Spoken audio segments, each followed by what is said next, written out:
Hey, I want to thank our sponsor, Blue Apron, the #1 fresh ingredient and recipe delivery service in the country. Look, their mission is to make incredible home cooking accessible to everyone, and they achieve this by supporting a more sustainable food system, setting the highest standards for ingredients, and building a community of home chefs. Blue Apron has established partnerships in over 150 local farms, fisheries, and ranches across the U.S. And as a result, their seafood is sourced sustainably under standards developed in partnership with the Monterey Bay Aquarium Seafood Watch. Beef, chicken, and pork come from responsibly raised animals. Produce is sourced from farms that practice regenerative farming. Because Blue Apron ships the exact amount of each ingredient required for a recipe, they are reducing food waste. Look, cooking together builds strong family bonds. Research shows that Blue Apron families cook nearly 3 times more often. Those who spend a lot at restaurants at high-end grocery chains can now spend under $10 per person for a delicious meal. Their upcoming meals are seared chicken and creamy pasta salad with summer squash and sweet peppers, creamy shrimp rolls with quick pickles and sweet potato wedges, fresh basil fettuccine pasta with sweet corn, and Cubanelle pepper, as well as chili butter steaks with Parmesan potatoes and spinach. I'm telling you guys, me and my girl, we have Blue Apron night, and it is the best night of the week. She's impressed by my cooking. I'm impressed with her cooking. It's a great date night. It's affordable for less than $10 per person per meal. Blue Apron delivers seasonable recipes along with pre-portioned ingredients to make delicious home-cooked meals. They got variety.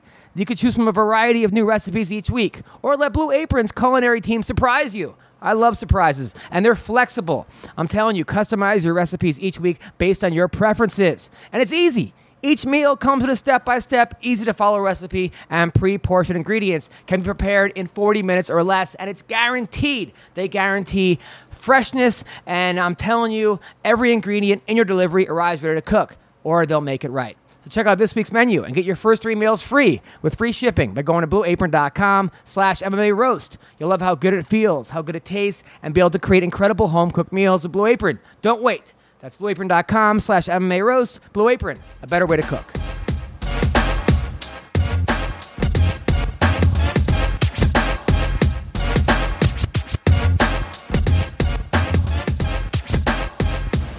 Hey everybody, welcome to a brand new MMA Roasted podcast. It's me, Adam Hunter. I am here with the great Alan Jouban. What's up, guys? As well as Renato Laranja. Got the great on there. Renato Laranja, 27-time world champion. Nothing before. I guess that's not that great, huh? That's pretty great. I gotta do a couple catalogs and do a couple fight in the, a couple smokers. Yeah, a couple smokers. And then maybe maybe 1 or 2 fight in the UFC. You haven't heard about the comic book, The Fantastic Laranja? No, but I wanna check that one. But by the way, that was CB Gold, who's here right now. I am alive, people. I'm back. Now, technically alive. It was a big week for me. I got married on Saturday. You did? Yes, Renato was there. Alan was there. CB was not there. Let's talk about that. Jewish people are supposed to stick together, porra caralho. Yeah, CB Gold. You been to too many Jewish weddings? What now? Why were you not there, CB? I was in the emergency room. Yes. Oh, okay. With AKA high voltage tattoo AKA shop or whatever. The arcade on Venice.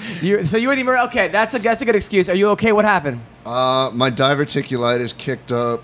And, my goiter. I ended up with really, really big, major stomach tightening. I couldn't move. I was like, Adam had stomach tightenings. I could tell during the whole fucking proceedings. Well, we'll talk about that in a second. Now, did you get diverticulitis to get be closer to Brock Lesnar? But I still made. I made the joke a year ago with Tyler on the podcast that I was such a big Brock Lesnar fan that I contracted the rare disease that he actually has. God, you and him eating too much fucking Jack Link. Well, it's good that you're not Jack Link beef turkey or whatever the fuck you guys was eating. Good thing you're not an Easy fan. Yeah. Oh, God. I am an Easy fan, actually. Then we got to stay away. I'm not sharing any apple cider with you. Let me tell you something. I only drink apple juice. Well, listen, you should have drank a malted or a fucking egg cream or whatever your grandpa could have gave you to settle your stomach so you could come to your fucking Jewish friend wedding. Yes. Mr. Laranja, let me show you something. So I was in the hospital. Oh, God, I don't want to see any x-ray. And then Monday, that's all the vials of blood they had to take from me to make sure I wasn't fucking dying. Let me just see this. But that wasn't his blood. They actually took it from his, nap pack. You know what that looked like? It just came in all of them. How is that blood? That looked like... They're empty right now, but... What's at the bottom of that one? All right. Well, let's talk about more positive That's a stock things. photo. I'm happy. I'm alive. I'm doing okay.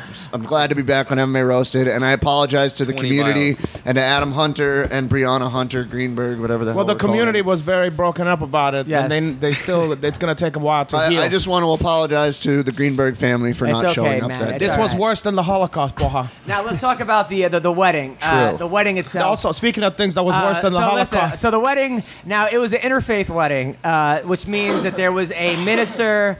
Her grandma was the minister. And, Somebody administer? What? and we had a rabbi. Oh, which, yeah. Which was always hard to do because what happened was she wanted to, my girl's very Christian, so I went to You don't say. I went to marriage counseling with her for like 4 or 5 weeks in a row, which didn't go very well. First of all, if you want a comedy, and marriage counseling is one of the funny. It was me. There was all these like old dudes with their Asian girlfriends who didn't speak English, and then there was a Mexican couple in marriage counseling who like every question they asked was like, "Hey, is it bad if my girl catches me on Facebook talking to girl?" Like specifically about them. So like, and the guy in charge was like giving an actual sermon about like Jesus and this and some passage. my He'd be like, God. my girl thinks that I'm cheating because she like read my. I'm like, dude, this not the time. Anyway. Yeah, incredible. If nothing else, it's entertaining. Yeah. So then we had to go meet with her actual minister, and what happened was I thought it was like real couples therapy. She's like, we have couples therapy with like, so see if he'll marry us. And I was like, yeah, she gets mad that I watch MMA in bed and this and that, and I have trouble with money. Then they were like, how much money are you going to give to the church out of your paycheck? And I put nothing because I'm Jew. And I think so. He refused to marry us. So he said, What up? I'm not sure if that's why, but it was just the guy wouldn't marry us. So we got her Yeah, grandma. because if there's no money in it, what the fuck is what's in it for him? This sounds like a sequel to And what's in License it to for my Wed. God? Why should my God take care of your marriage and take care of people if you don't have to give some money for that? I don't know. Well, you want God to work for free? No, God. What, God do you work for free at your job? a lot of times I do, actually. Okay, well then, so you expect God to do the same stuff? No, you're not God. Thank you, Renato, for. You're also not Hashem or whatever the Jewish Good call. insight. Thank you for that opinion. Okay, so What's your God's name? Hashan? Hashad. Hashem. I think it's just God. It's All right, Hashem. so It's Hashem. No, it's Hashad or Hashad. Hashem. Hashem. So, Yeah, it's Hashem. So her grandma, and then we It's Hak. then we hired a rabbi, It's right? Hayuk. So we hired a rabbi off like Craigslist, right? 'Cause we wanted to get a cheaper That's rabbi. the best way. And yeah, Renato loved them, by the way. I don't know why. So he was, she wanted to get like a rabbi to have it like official because her grandma. You isn't- found that isn't that really a quality of minister. rabbi on the Craigslist? That quality. Are you serious? But the guy comes, right? The first thing the rabbi says is, "So this will be easier than getting a blowjob." I'm like, "What the fuck?" Is that what he said? Yeah, it was the easiest thing. Wow. That's the first thing he said to my friend. I'm like, so that I had my best friend from high school marry us, my friend Ryan, and he was gonna like actually pronounce this man and wife, and we told the rabbi that, and the rabbi jacked him right before he goes, "I'm gonna handle this. I have to go. I have another wedding in 30 minutes." Was he the dude that You was said standing? that during the thing? During I the didn't. us. I didn't. Was heard your that. friend the one with the tattoos? No. Then we No? told him. He goes during. You weren't even there. No. I saw in the video Fuck there you was some. talking Who about? was standing next to the altar in a suit? I thought it was Cody Garbrandt. No, it wasn't. It was No, in it wasn't front of Cody your brother. Garbrandt. Cody So- Garbrandt don't have time for that. So we had this whole like Cody Skype. was your best man. We had this whole Skype thing with the rabbi, right? We had an hour Skype, and the rabbi told us, and then what I'm going to do is I'm going to tell you to put your hand on her boob, on her heart, and then I'm going to say, not there. So Bree's like, I don't feel comfortable doing that. I know it's a joke, but let's not do that. And he did it. He fucking did it, right? So the rabbi like didn't listen. He goes later for that. Or Yeah, whatever. later for that. But he killed though. Look, you guys complain about the rabbi. He loved If him. you ask any, He loved it him. wasn't just me. If you asked anybody, what was? Look, let's be honest. Nobody likes the wedding part. Is the most boring part of the wedding. Yeah. I mean, that fucking. What do you call Yeah, that yeah, part? no, the religious part. Whatever is the part where service. you guys. The The official The part. part that's the biggest part for the Yeah. for The the woman. ceremony. The Yeah. part that the woman liked the best. Right. That's the one that everybody hate. I know. Okay, because that shit's boring. Everybody hate that part. Everybody like the reception because know. the open bar and you could talk shit and do the Right. dancing and all that. Right. No, absolutely. And you eat and all that. Yeah. It was hot out there. It was so hot. frustrating. It was Yeah. miserable. Yeah. Okay, I got this guy's kid kicking me in the legs. and giving me a dirty. I tried to tickle him a little bit, and he looked like he wanted to fucking slip my throat. Yes. Okay. Yes. He looked at me. No, I felt like bad. He hate I looked me. over. I Wait, saw all my comic friends and like sweating their asses off. Imagine me. Yeah. Out there. in his corduroy. Yeah, I had a Egyptian corduroy. cinnamon. I had a corduroy sport coat Rex on there. Wilson said you look like a With 5th elbow grade pads. science teacher. Yeah, but imagine the hottest one you ever seen in your life. Okay, go on. Imagine people on the thing that said, He's "Boy, the one look that at, has sex with the students. look at Hanach, porra." They Go said. on, go on. But anyway, it was a miserable experience. But But he had confidence about but him, then- the rabbi. He had a good confidence. okay, so let me set this up Where's for this you. going? Yeah. So this fucking guy have. I hope none of your family or your girlfriend is listening or your wife listening to I this. told her we were going to talk about the wedding. Because this guy have her grandmother came up yeah, there. her grandma, because no one else would do it. Okay, Be our so minister. we'll get into what the grandma was talking about later. But for high now, when the fucking rabbi came on, he was a breath of fresh air. Yeah. And if you were to ask, if you poll everybody in there, Yeah. the rabbi was the only bright spot. No, my friend was good. My friend was Your pretty friend? good. My friend from high school who started the wedding. My friend Nobody Ryan. remember your friend. Yeah, because- what they remember years later, nobody gonna remember your friend. Okay. What they're gonna take from that and remember was the rabbi. Right. And the words and the words of wisdom and also of comedy. Yeah. But is the rabbi supposed to steal the show like that? This is their moment. Of course. But we said we No. want our friend to No. marry us, and he's like, "I'm out of here. No. I got another wedding." Let And me then tell you little- something. Did he really Yeah, and then my bounce? little 9-year-old cousin goes, "Just leave." Just- But he leave, you know why? Because he left the people wanting more. Okay? So let me tell you something. You don't need to question the rabbi. my wedding was sponsored by atheism. I swear, it Well, was. after that wedding, people became an atheist Yeah, because porha.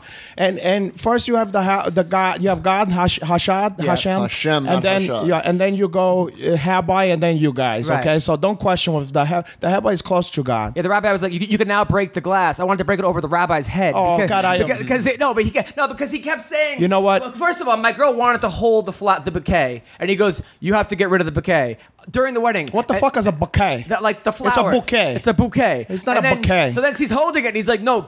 He says he rips the bouquet from her, and she's like, "No, no, no."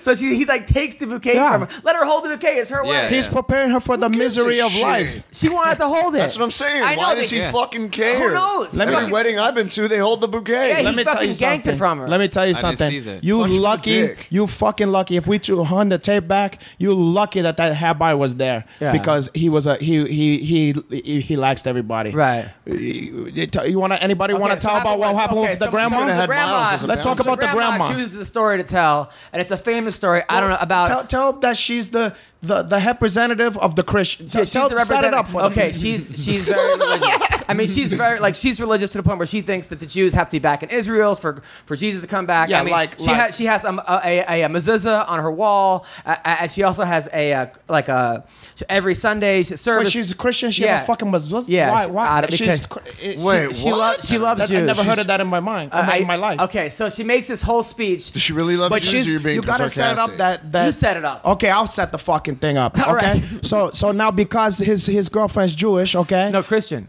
or Christian, whatever, Right. you Jewish, Go on. the fucking they needed to have a representative from the Christian faith, Yeah, okay. yeah. Then because you fucking guys couldn't get it together to get a black Havron from a gospel church. They were supposed to have that would have been imagine that. Right, that like would've the been one great. Coming to America, something Yeah. like Yeah. that. Exactly. Can you imagine? You go to a black would've wedding, been you're gonna a- have Yeah. a good time on Right, that. right, right. Okay, you're gonna have a lot of Kool-Aid on there. Yeah.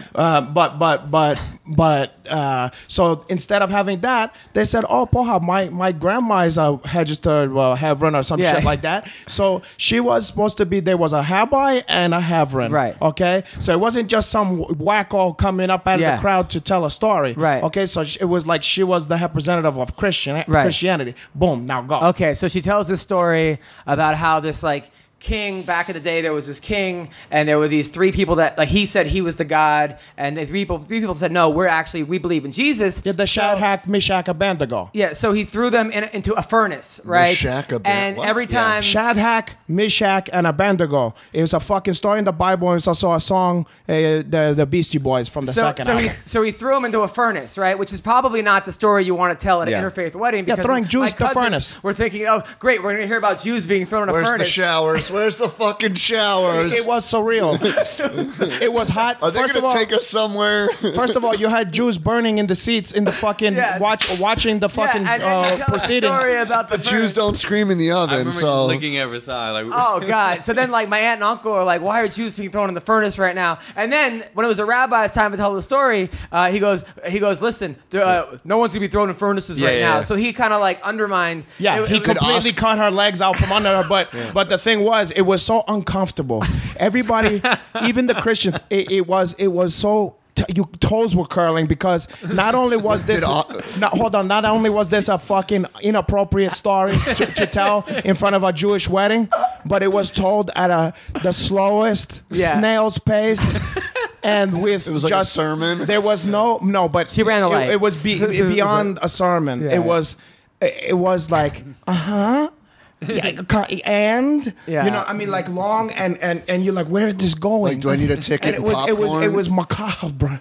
It was dark. It was people getting thrown to the oven, and there was like no point to it. But it was very nice that she did it. It was no. It was and everybody understand that. That's why she didn't get booed off the fucking stage. Okay, yeah. But you would have started booing. Yeah, but if they imagine she was at the Apollo doing that fucking shit. The Sandman would have came on.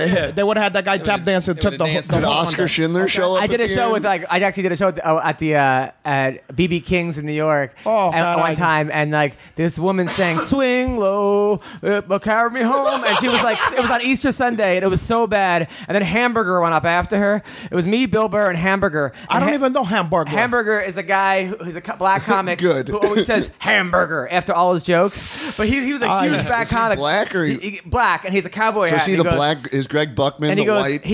He's huge. He was a huge comic back in the day. You go hamburger. It sounds familiar, but so he goes on after her and he goes, "Someone carry her home. Just call a cab. Get her off the fucking stage."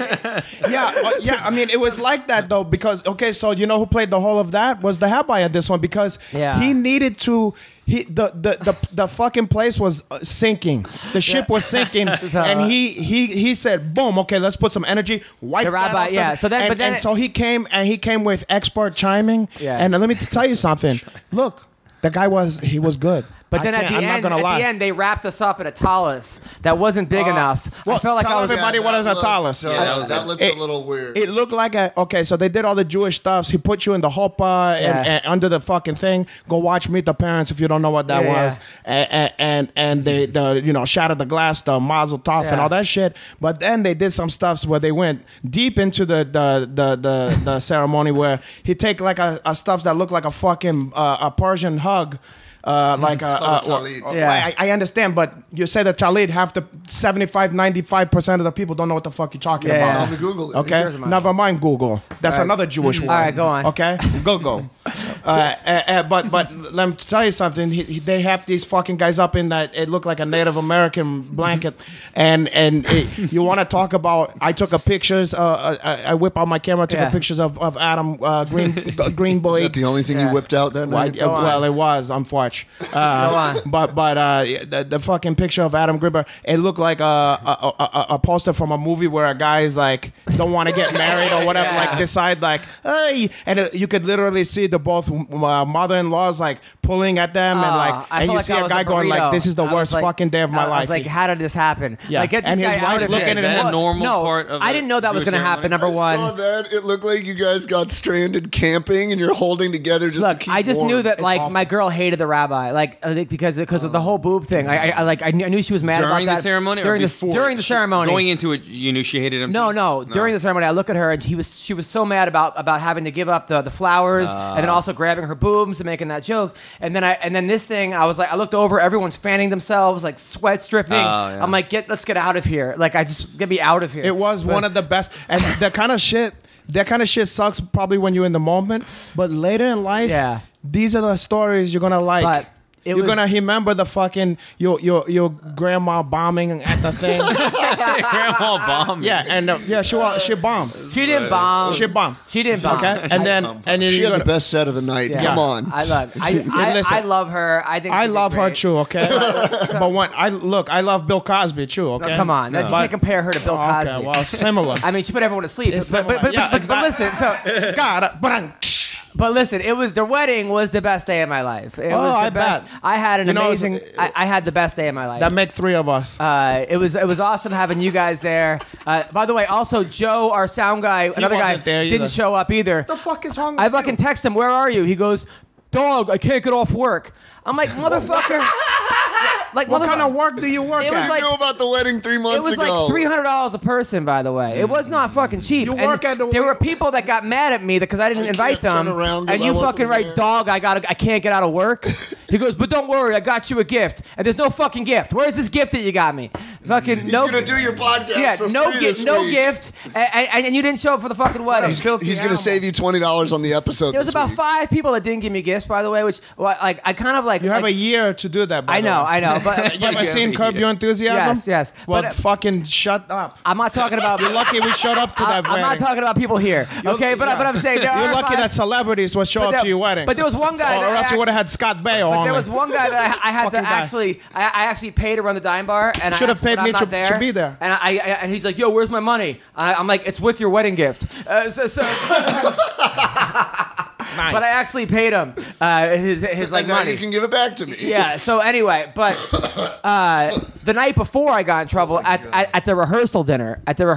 Because Which I'm glad I didn't make it to. okay, so there was a rehearsal dinner, and everyone was making speeches, and I'm like, you know what? I'll just wing my speech, which is always a problem when it comes to when there's family involved. So my friend gets up there. My friend Aaron talks about the time that I entered him into a male stripping contest. He like came in fourth out of bartender at the 3 Ha-Ha? people. Yeah, because it was a pretty funny story. There was like Yeah. 3 people there. I'm like, there's 2 people there. I'm like, yeah, you're gonna win. You're guaranteed to like come in third at least, and we get $100 for third place. And then at the last minute, some ringer showed up and fucking won. And I was the only one cheering for him, and everyone thought I was like his gay boyfriend. So it was in Laughlin, a place called the Losers Lounge that we were performing at. What a perfect fucking place for you. I've never heard a better. That one fit. What the losers a lounge? place You called- saved that one, It's didn't you? ironic because it's called Laughlin. Yeah. Because there's no laughs at your show. Wait, You know about and Laughlin, then Nevada? And Yeah, then, Laughlin? well, it's Yeah. called Laughlin for our purposes. And then called Laughlin. and then it's called the Yeah, yeah. Losers fucking Lounge. Yeah, yeah. I mean, we need to get a T-shirt from that place. You might as for well you. go work at Dick's and So- just talk to people, talk shit. So every then day. I get up there and I just start roasting all my friends, right? I'm just like, making fun. And then Bree's like, what about me? Or her family. I go, listen. I go, Bree, I had nothing prepared, but I'm like, I love you so much. I never met a person better than you. I am so in love with you. You're everything, and I'm not even nervous because I know you're the one because I've test driven thousands of cars. Oh, Not what I should have said, right? Yeah. My friends were all on the floor laughing. Yeah. But she's like, her face looked so fucking. Her mom looked at me like just fucking steam came out of her yeah. ears. And then at the end, I'm like, I'm kidding. We're still gonna get married, right? And it was just like it was. And then- Well, don't ask to get hosted then. I mean, though, like they know you, though. I mean, like they've seen your, seen your stand up, Right. like No, they she know wanted you, to get right? roasted. They know She's you. like, hey, talk about me. She didn't say roast me. Oh, I thought she Yeah. was like begging, like No, Don Hickles, no. like, hey, get me now. No, I was. Oh, Just, nice. She's like, talk about Well, me. you gotta see. This is a microcosm of your fucking wedding. I mean, of your marriage. Know that when they want you to, you know what to Yeah. do. At this point, her don't tell family the- knows. Oh yeah, her Your family sense of does humor. know. But Basically, never tell the truth. But I felt terrible because at the Yeah. end, she's like, you can apologize to my mom, and my grandma. Oh, and God. then she's like, Does her family listen to like your podcast? No, but she's Okay, like, okay. but she's like, just kidding. God. She's like, just Yeah. kidding, and gave me big kisses everywhere. Everything. But I was like, real nervous when I said everywhere. that. Paul. and then all of a sudden you hear he's a comedian. Yeah. He's a Jewish comedian on top of that. But I'm like, sure you they're like not my happy wedding about vows? that. They were good. I liked your wedding. Your wedding Yeah. vows was very sincere. Yeah. I liked it. And that was very nice. And she was generous to you. You know what? I gotta tell you, she got a couple laughs too. She had a couple jokes, unless you wrote the fucking No, ones. I didn't write 'em. Okay. But she honestly had a couple ones where people genuinely laugh instead of just chuckles. Yeah. And one guy had a good ad lib that had everybody dying in front of. There was a guy. Okay, so you had Stuttering John and some other guy with braces or something in front of me. Jay Davis. Yeah. Okay, and then in front of him you had like maybe a Latino looking guy, maybe. Was it Eric Allegria? I don't know Eric what the fucking Brangley. guy's All right, name. go on. Anyway, so she said something about now I'm gonna give you more material or whatever, something like that. Finally, he goes, thank God, or whatever, you know. And it kind of was just at the high time, kind of got everybody in the section over there, so it was nice. It was honestly like her vows made me cry, and I was so. You was crying up there. I was. My little brother actually made a speech that was so nice that at the thing that made me. The dance contest was fun, and wait, you're getting past now into the reception. Right. I thought we were giving a play-by-play. We are giving a play-by-play. You weren't the only one in the dance contest? No, there was like 10. No, he had a guy that was better. So, no, it was awesome. But then we had to take pictures, and then my dad and my stepmom got into a fight because my dad didn't tell. But first of all, like, it was hard because on the thing it said Adam's stepmom, but my dad's been divorced from her and I have a new stepmom. So he wanted a stepmom removed because he's like, she's not really your stepmom. Hilarious. But he's like, it's gonna sound like you have two stepmoms. Yeah, but then that makes him sound like the fucking coolest guy. He's like, what am I, a Mormon? That's what he said. He's like, I like that. No, but he didn't want stepmom number 1 and stepmom number 2. Hey, who cares? It's your fucking wedding. So that was a whole issue. It ain't about them, the stepmom. That was a whole issue. Oh God. And I'm glad we was getting drinks at that time. Yeah, that was a whole thing. And then there was only one bar. So you had to wait like it was you had to wait. It was open bar. Who cares? Yeah. If I gotta wait 30 minutes to get a Corona, then how I'm gonna get a decent drink? So then we had the reception, which was nice. Bruce Buffer did the intro. Oh, yeah, you know what? I love that part. That and the hair boy. So how much does Bruce Buffer charge to do? He don't charge. He does charge. I think he charges not much. Like I heard that it's on his website. On his website. Yeah, he has like wedding. Like he has. Wow. But he did it as a gift to me. That's amazing. He did it for totally free. I was wondering that because somebody else I told. I think I was talking to Karen, Brian, and Wade. Yeah. And I told them about that, and I told them I love that part, and they said that they knew somebody that did that as well, but they had to pay for it. They went to his website and purchased it online. Yeah, no, he does it, and it's not expensive. And it's not cheap. He doesn't mail it in either. How much is it? I think it's like $250, if that's that. Oh, that's it? Yeah. That's not bad at all. But and he doesn't mail it in either. It's not generic. Like he I was impressed. He give it his all. Like that guy. He don't do it half-assed. But like my girl wasn't crazy about that part because like, are you serious? No, before I'm stealing it. I get it beforehand though. It sounds. She's like, it sounds corny. It sounds cheesy. Right, like let's get married in an octagon or something. It sounds funny. Yeah. Like the undisputed whatever welterweight. But he was like, and she has a cat named Fluffy. And like, he made it personal. He made it personal. We did it because I wrote the whole thing. Yeah. But then every time like there was a fight on, she's like, it's him again. Like she kept hearing his voice. So I would like blast Bruce Buffer just to get on her nerves. I go, look, it's the guy from our wedding. But she loved it. I thought it was great, man. It was running out incredible. the tunnel, yeah. If it's that easy, I'm probably gonna steal it for my wedding. She loved it. Wedding. Your wedding, yeah. Well, my girl and I are probably gonna get. You're not allowed to marry dead people. You know that, right? I know that. My girl and I are probably gonna get married. Oh, good. I can't wait. Congratulations, man. Yeah, we're moving in together in a few months. Don't do it in this fucking summer. Are your parents gonna pay for the wedding, or are you just gonna add it to the list of things they pay for? Oh, God. Hilarious. God. Hilarious. That's awesome. Congratulations. I'm happy for you. She seems like a really sweet girl. Let's make it about you right now. Yeah. Not even married. Yeah. We're talking about he's like, you know, at my wedding, it's going to be very emotional. They're not even Facebook official. At my wedding, official, it's going to be a beautiful experience. Are you kidding? You're Facebook official? We've been for a while. Oh, okay. Oh, Facebook of fish. So then, right? I'm plenty official. So then the party starts. I got to plenty of fish only. God, you get plenty of whales. Yeah, I got plenty. Then I got plenty starts, of right? Bruce Buffer did the thing. My brother made a speech. My dad made a speech. Her friends made speeches. I remember that. You're breezing through everything. Her friend's speech. Remember that one? Okay, I don't want to. Are we allowed to go into that? Go ahead. Is it rough? It was kind of. I don't know. It was. You know. It was I don't know you, Adam. It was a very strange speech. First of all, may I point out that I was told about these hot bridesmaids and everything. Okay. There was some hot girls there. Hold right, on. go on. And yes, there was. Okay, and there was one that there was. If I could composite all them into one had a beautiful face, the other one had cheeks, the other one had this, that, and the other thing. Okay, but let me tell you something. Which one did you like the most, though? You know, it's the high slit. I gotta tell you, yeah, probably because like even though the face only gonna get you so far in life. Right. For me, for my purposes, especially for a one night wedding bash, smash or whatever, I'm gonna want to take the thick one with the sexy body. Okay. Because that's nice to kiss the other one in the morning, but that's don't get the job done, okay? You're going to send her home before that, right? Exactly. All right, go on. Yeah. But anyway, yeah, pass over. Okay. Get rid of that one. Right. Okay, but anyway, then we get to the reception, and I'm twisting my mustache, headed to do some of my dirty work, and then poha, every single one of the attractive friends is sitting with some fucking dork. who look stressed that like, you know, the girls is like looking at me and Alan over here. Yeah. And the guy looks stressed like, oh, no. Yeah, You know, right. and then, you know, these fucking nerds. And that was only Scott Baio's girl. Yeah, exactly. Boy, Right. put on bitch. You talked to Scott Baio? I did not talk to fucking Scotch Baio. Now, He's you not and- on my radar no more. Now you and Big Sexy got along really well. We did get along, but let's talk about some of the big, sexy female that didn't get along. Did you with talk me. to any of them? No, because they all was connected to a fucking guy. So you. There were a couple single. The tall one was single. You gave me a hope-a-dope on here. No, the tall one was It single. was a hope-a-dope. Oh yeah, there's gonna be this one. I go okay, because I wasn't gonna come otherwise, but I guess I'll come. Right. And then boom, what I get stuck. You know, with the Jouban family. You came the whole and you time. got stuck. By the way, your Exactly. wife is gorgeous. By She the way, is. She Alan. always looked great. Yeah. And the Oh my kid, God. what a cute kid. Too bad I had to kick him like. You threw him in Too the bad I had to fountain. kick You him threw into his the kid in fucking fountain like it was the threw- movie. What? Yeah. Him and his My kid son were ended up in the shadow fountain. boxing, and Hanalo throws a kid in the fountain. Okay, so first During of the all, wedding. Like you got let me- soaked? My Yeah. my Let me- son for some reason started poking him in the ass, like trying to stick his face.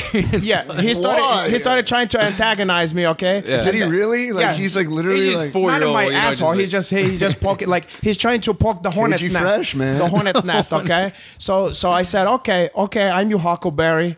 Okay. And then so we got up and we started mixing it up a little Right. bit. Okay. And so he couldn't take my pressure, which I knew from the jump. He's 4 years old. Well, fucking, he's got to learn He's only a sometime. 26-time world Look, champion. he got to learn sometime. Yeah, Okay. yeah. So you know, I'm starting to put some pressure. Yeah. And he got on his bicycle immediately. He started to back up. It's not my fault that behind him was a founch. And the poor guy, he's wearing a nice little outfit. He's fucking go. He did a did a backflip. backwards somersault. Like not only did he fall backwards, but he did it took him off his feet where Yeah. he did a flip. Were you laughing into or the? no? I think everybody. Hey, thank God he saved them, because when it happened, I was cracking up from them like sparring. So Yeah. I had my hands on my face. not even Everybody looking. was laughing, but they felt bad for the kid. But Right. you know when you see an old Did he lady start fall crying in or the no? street? Yeah, he started Yeah, crying yeah, for because he fell into a fountain. I mean, like he fell submerged into the water, like a heel fountain, not like a sprinkler. Yeah. Okay, and then I felt terrible, but it wasn't. Look. Right. He got to get off. Yeah. What do you got to? He got to get off the circle. He got to circle. Right. But he didn't want it to circle toward my power. Yeah. So Circle. he went to the fountain. Right. But Renato, You know, it's the wow. if you kind of made him fall in, Yeah. do you get to make a wish then? Well, do look, something in the look. Well, no, Alan says to Listen. me, Alan goes, hey, man, I'm really sorry. I got to leave. I'm like, why? He's like, Renato pushed my kid in the fountain. Well, It's like- everybody make it like Hanach pushed your kid in the fountain. Hanach, the kid pushed himself to the fountain. Okay. So- And it's gonna be a great lesson to him. But what did I He do? pushed him in, but he saved him. Yeah. I save him because first of all, I save his life because I'm the one who pulled him out Yeah, the yeah. fountain. Okay, so I Yeah. save him from drowning, which Right. one they owe me for the rest It of was their one- life for that. 1 foot And deep. then secondly, because the kid was crying because he was embarrassed. Right. I went in there and I put my Oh, you did make him I laugh. put my feet in the fountain to show Oh, him he that loved even that, the coolest yeah. guy at the party, the most important person at the party that everybody was Right. impressed with, is willing to do It's like that Sandler movie where he pees his pants because everybody pees. Exactly. Billy Madison. So Billy then Madison, yeah, yeah. we You ain't turned cool unless you a pee your terrible situation Right. into something beautiful. That was very nice of Yeah. you. So my little brother made this great speech, and he talks, and like he actually mentioned Alan and like all the fighters in there, which was nice. he And then also mentioned Uncle Hanan. He now mentions you, which was great. And then he goes, and Adam, he wasn't the, he started talking about my wrestling credentials, and like he was a 4-time New England champion. I look over at Bubba Jenkins, who looks at me like, pfft, Unimpressed. like not impressed. I'm like, really, dude? It's hard to impress Bubba Jenks. Yeah. Bubba It's Jenkins. like you went Yeah. to a state where nobody goes. This Yeah, is yeah. bullshit. Bubba was like, give me a look. I'm like, really, Bubba? Yeah. Even at my wedding, you're gonna fucking. Bubba's funny. He I like his sense of humor. Oh, though. he is really funny. He is a funny guy. So then we had a dance contest. Yeah, I guess I was talking to Sean McCork out there when Yeah. that happened because I missed the whole fucking stuff. We had a fun dance contest. So I actually entered it. And all these people, my friend Jason Andor is the professional dancer. I'm like, go in there. He's like, all right. And then Ben Glebe's girlfriend. It was like, but all these little kids did it. Bubba's kid, my little nephew Luke, who can break dance. So then I had to announce the winner, right? So I just thought Jason Anders was the best dancer. So I gave him, I'm like, Jason's the winner. And Bree's like, well, you got to give it to a kid. Fuck that. I go, no, those kids already got everything paid for. They got it made. Yeah. So I was like, did the kid he need didn't really something for? win. She's like, you got to, I'm like, well, you say that all the kids won. I'm like, fuck, this is not socialism. Yeah. Fucking, Wait, do you have participation trophies too? Not at my wedding. Who was the professional dancer? My friend Jason, who used to pop, he was popping. Oh, okay, I The kid saw who it, won, yeah. and then the first girl. And you know what's a I trip? thought the kind of like light-skinned black guy did good too, though. Who's did the pretty light good. skin? Nick. There was no other light skin. Yeah, There was yeah. one, Nick. Yeah, he real did pretty smooth good. looking Okay, I'm brother. glad you didn't give him nothing. He's there trying to take my thunder. You need to be the token. Talking, never mind talking. You get out of here. You wasn't even there. Yeah, it's true. You can't talk about nothing. So what the fuck was I talking? No, there was other blacks, but not light skinned. But what the fuck was Dance I talking contest? about? The dance The dance contest. contest. Oh, and Jason Ander. Yeah, Jason Anders won. You know, what was a trip is that my friend Hassan Orange. It turned out that a close friend of mine grew up in the same block as that kid. No way. Went to the same elementary school and knew all the same people and shit like that. It was a trip down memory lane because I had heard all these stories about these same people. He also had sex with a girl that my friend dated there. Remember? Are you serious? Yeah. Wait, he had sex with who? Some girl from jiu-jitsu or something, or Oh, you mean Hassan did? Yeah. Yeah, he probably had sex with a couple different girls. That Yeah, guy's a crafty devil. right. Also a handsome devil. So anyway, the wedding was great. Then it was honestly the best night of my life. I was so happy. And then that night we actually had the after party at the SLS. And we go upstairs, right? And my friends got us a room there, and there was like flower petals all over the bed, a box of Cuban cigars, all this stuff. Nice. And then there was a sign-in sheet. And this is like my friend is such a wise ass. My friend, Which friend? My friend Tarun. The Indian guy? Yeah, Indian guy. I like that. We had a nice talk. So everyone writes like, hey, we had a great time, the wedding, congratulations, love it. And then my friends goes, hey, man, wish I could be here. Ramsey, who passed away a year ago. He signed, he fucking signed the sign-in sheet from a dead comedian who we were all friends with. I'm like, you know what? Nothing like your wedding night to think of that. You know what though? He probably know Hamzy. Yeah. And that Hamzy would have wanted it this way. Oh, absolutely. You know what I'm saying? Yeah. So that was probably just a little something for Hamzy. It was pretty funny. That is pretty good though. I like that kind of stuff. The week before, I went to Jordan with Jordan, the country, to do comedy. Did comedy. Not to the Nike store. Comedy for the military. That was an amazing. We were actually in Jordan. We were driving past. There were to go to the gig, the Syrian refugee camps, which was insane. Like, did you do a couple of jokes for the fucking guys? No. You knock on the shanties and you go, hey, listen, guys, hey, I take my wife everywhere, but she find her way home. Carajo. It was. They were all boxed in. They could, but I was thinking about how much, like, you could probably, if you were a good-looking guy, do pretty well with chicks there, because there's a lot of hools out there. Oh, really? They got a lot of hools for Syrians. Yeah. For, I was thinking that, because they can't leave. Like, I thought maybe. I'm sure you could do good, but you probably gotta have money. You know what I mean? That like you could, if you got a harem or whatever, or harem or whatever. Yeah. But I think like the average guy hanging out there is probably not a pussy. Yeah, they're probably very central. religious. Yeah, it's a little. It was crazy though, passing there, and then the shows were awesome for the base in Jordan. They were super.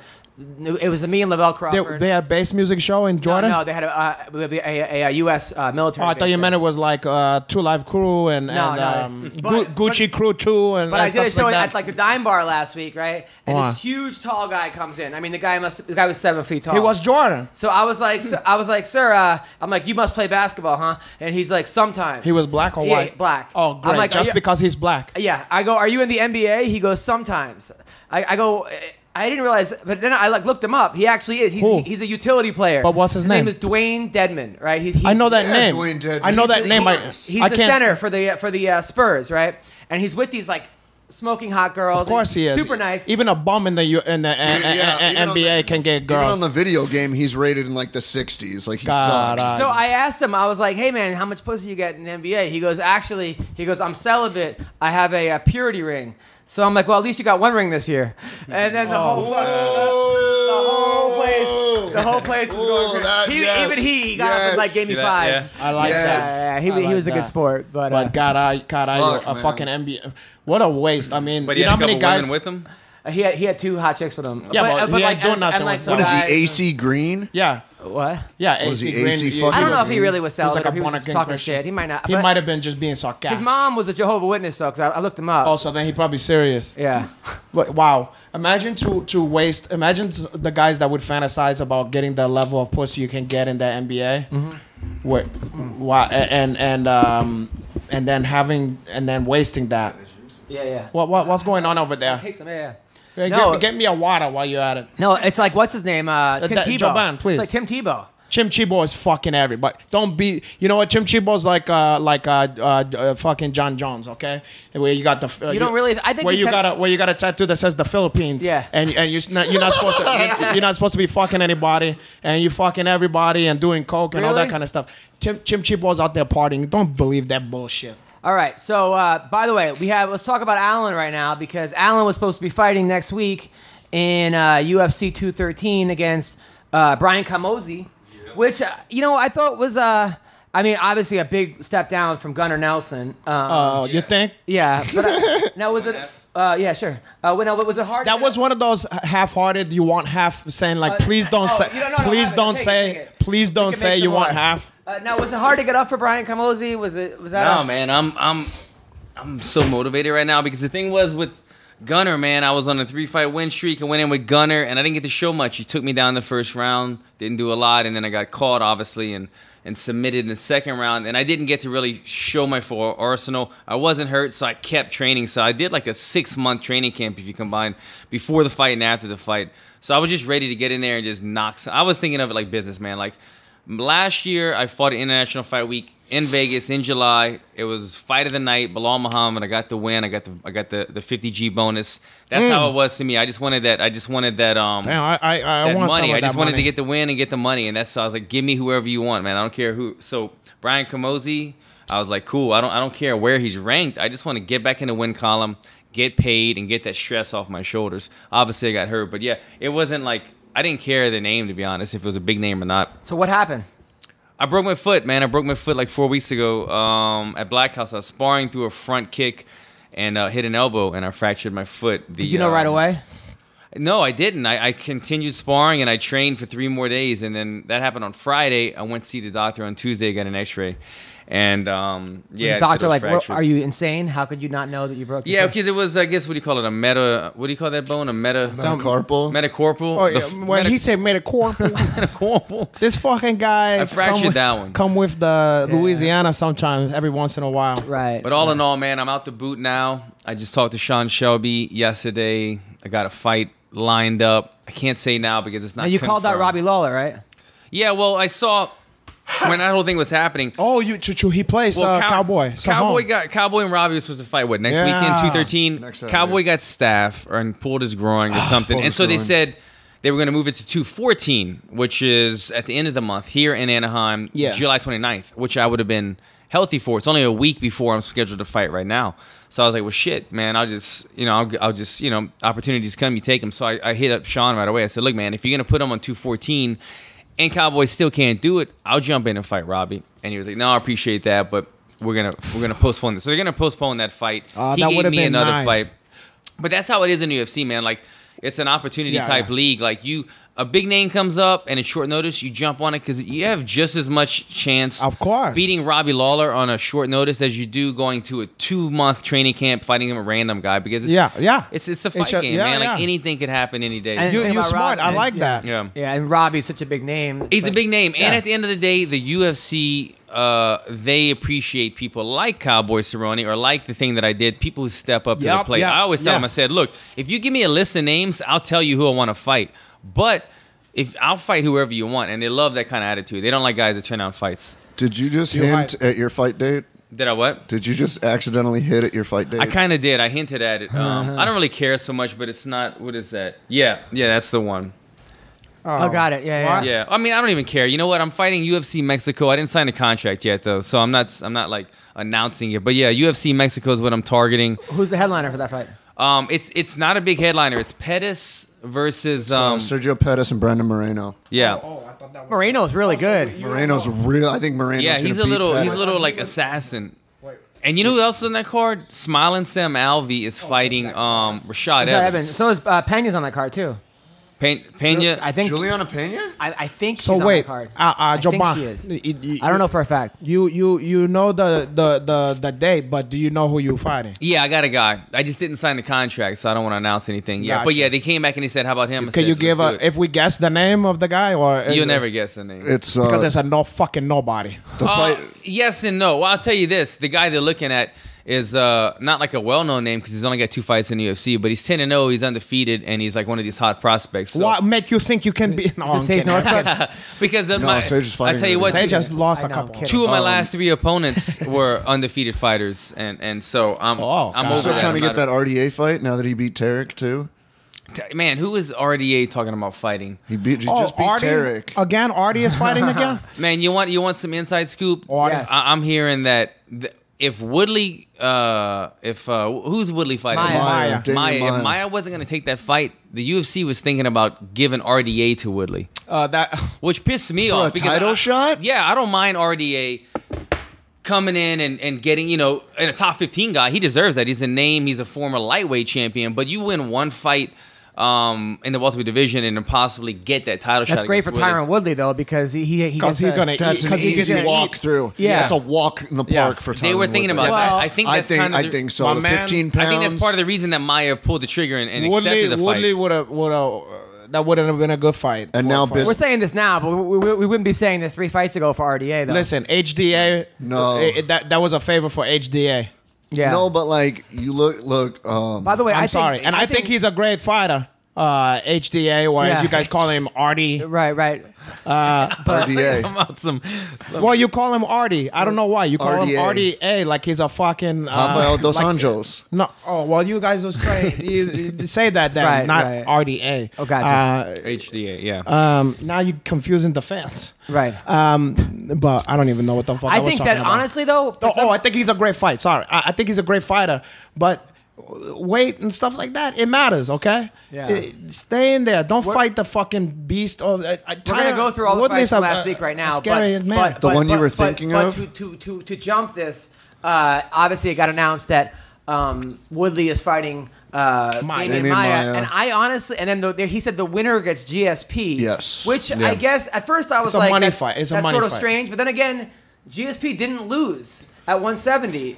He never lost. And he's so not he actually going- like Yeah, that fight's getting made because it's a spectacle. But for some reason, I believe that I can see Woodley knocking out Maya and having a tough time with GSP.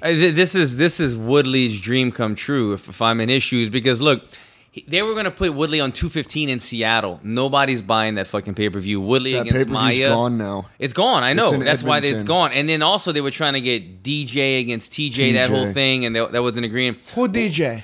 Demetrius. Mighty Mouse was the against Mighty Mouse. Okay, against okay. Yeah, yeah. Dillashaw. And he's complaining I a wouldn't lot. mind that. I wouldn't mind. Oh, that. everybody wants to see that, but Yeah. DJ doesn't want it. But at the end of course the he don't day, want it. Woodley wanted to be on 214 because that's the money fight, man. John Jones, DC plus Yeah. Cyborg's Cyborg on there. and Now he's Tanya. getting a piece of the pay-per-view on that one, so he's gonna make a couple mil off of this fight. I see him going through Maya. 'Cause And he's Maya's gonna not act taking like him down. no, he don't Yeah. know And nobody. And then he gets the extra big payday against GSP, the super fight. So this It's is great. this You is know what? perfect And you know scenario what? for You Woodley. know what? I like Tyron Woodley, and I think he deserves it. I think he's a class act, a nice guy, a loyal guy. Yeah. I mean, a the guy lot of comes people to- have a beef with him or whatever, but he's a cool ass You guy. know what he's done well? He's won me over too. Being in the same division, I'm competitive. So at first I was, I wasn't sure where I stood with him. I did notice right away that he is a class act. The time that old boy missed weight and he didn't take his purse, I thought that was a class Kelvin. act. And he sent it to Kelvin him. got- And even Kelvin said he hit him up 3 times. Said, "What's your address?" I want to get. And Kelvin's like, "Don't keep it." And he sent it to the gym. That's You know? a class act. No, But I'm telling you, know he's what a good guy. He's a good person. man. You know I what like he's done that guy. well too since his time as champion.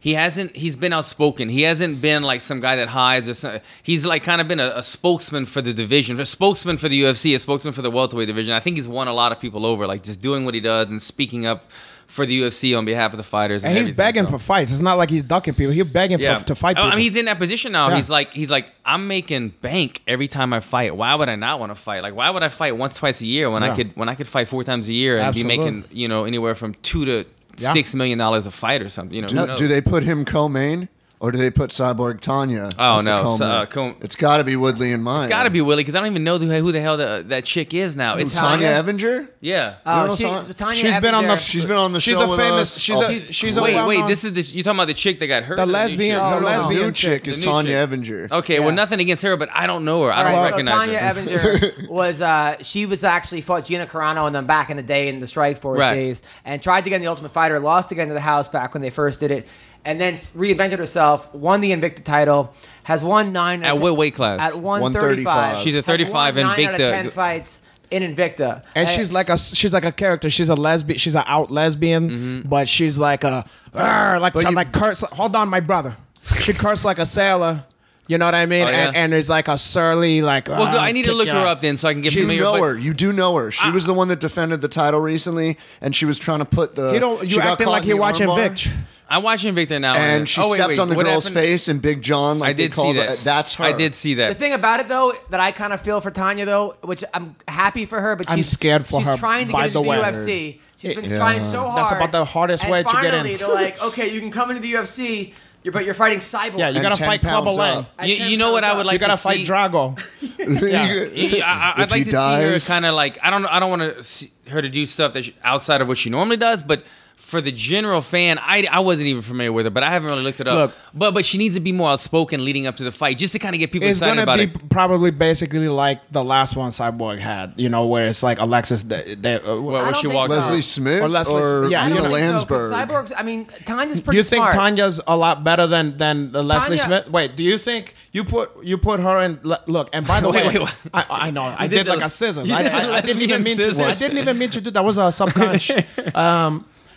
By the way, I'm a fan of Tanya. Yeah. I think she's funny as hell. I think she's a tough ass fighter. Okay, but. I don't. Do you think she's head and shoulders Here's better what than Leslie here's what I Smith? think, okay? Leslie Smith is a more fun fighter to watch. She'll just come at you and just trade punches in the middle of the ring. Yeah, she's very which obviously exciting. against Cyborg, you know, like everyone else's fighter, I've never been hit that hard. You know, however, Why you make it so Okay. like the what was it in what's that in Living Color the Milo I mean, or Jim whatever? Carrey. Yeah, Yeah, Luna but- DeMilo. but Tanya Luna Evinger, Tanya DeMilo. Evinger is a college wrestler, grappling. It's been a long time that's since college for that young but lady. wrestling is her strength. She's a lot better wrestler than Leslie Smith, and she's probably a better wrestler in straight wrestling than Cyborg. But that's the only thing she's better But than. does know what? she go If she for could takedown? if she takes Cyborg down, that will make the fight instantly intriguing because all of a sudden Cyborg's in a bad position because I haven't seen her not in a dominant position in forever. I have to tell you, I've been just being physically around both of the girls. I'm scared for Tanya. This is why I'm saying this. I'm not saying I don't like her. I don't want her to do well. I just I'm a little nervous for her. And if I was a friend of Tanya or her family, I'd be like, oh. The only shot she's got of winning this fight. I mean, she got outstruck by Colleen Schneider. That's what I was about to say. Okay, If on she her feet. stands with Cyborg, But she's the dead. only shot she has of winning. But I think she's she's had 25, 30 fights. Don't you think that everybody tried to take Cyborg down? No, I mean, for some reason they don't. No. Because I've watched these fights and these idiots go in there and not idiots, but these bad fight IQ women go in there and go, "Oh, I'll just tire her out." And Like then they Leslie's better on the ground than on the feet, and Leslie didn't go for a takedown. It's going to have to be Tanya's going to have to shoot faster than Brock did against Mir the first time. It's going to have to be the bell and literally like Bader But the against thing is, Rumble. but Cyborg's Just also dive. getting older. when I heard True. she's not as old as Chanya, is Tanya's she? older than her. I don't know. Well, Yeah, but Cyborg's still way let me tell you something. like, super Cyborg- athletic, man. When I hug Cyborg, I feel like I'm on the same level of strength. Do you see her boxing with Clarissa Shields? No. So Yeah. Clarissa Shields is a two-time Olympic. Olympian. Yeah. And Yeah. now a pro Boxer. boxer. Yeah. And they boxed and she was. And they were brawling, man. It was fun to watch. It just when I'm seeing Cyborg, and I post all these motivational training videos all the time, but watching Cyborg's training right now, like she's in beast mode every single day. She's in beast mode, fucking man. killer. And she also has a chip.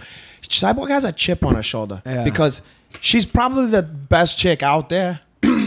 I'm getting emotional. It sounded like I was about to cry. Yeah. I don't know why. I don't know why my voice started to warble there.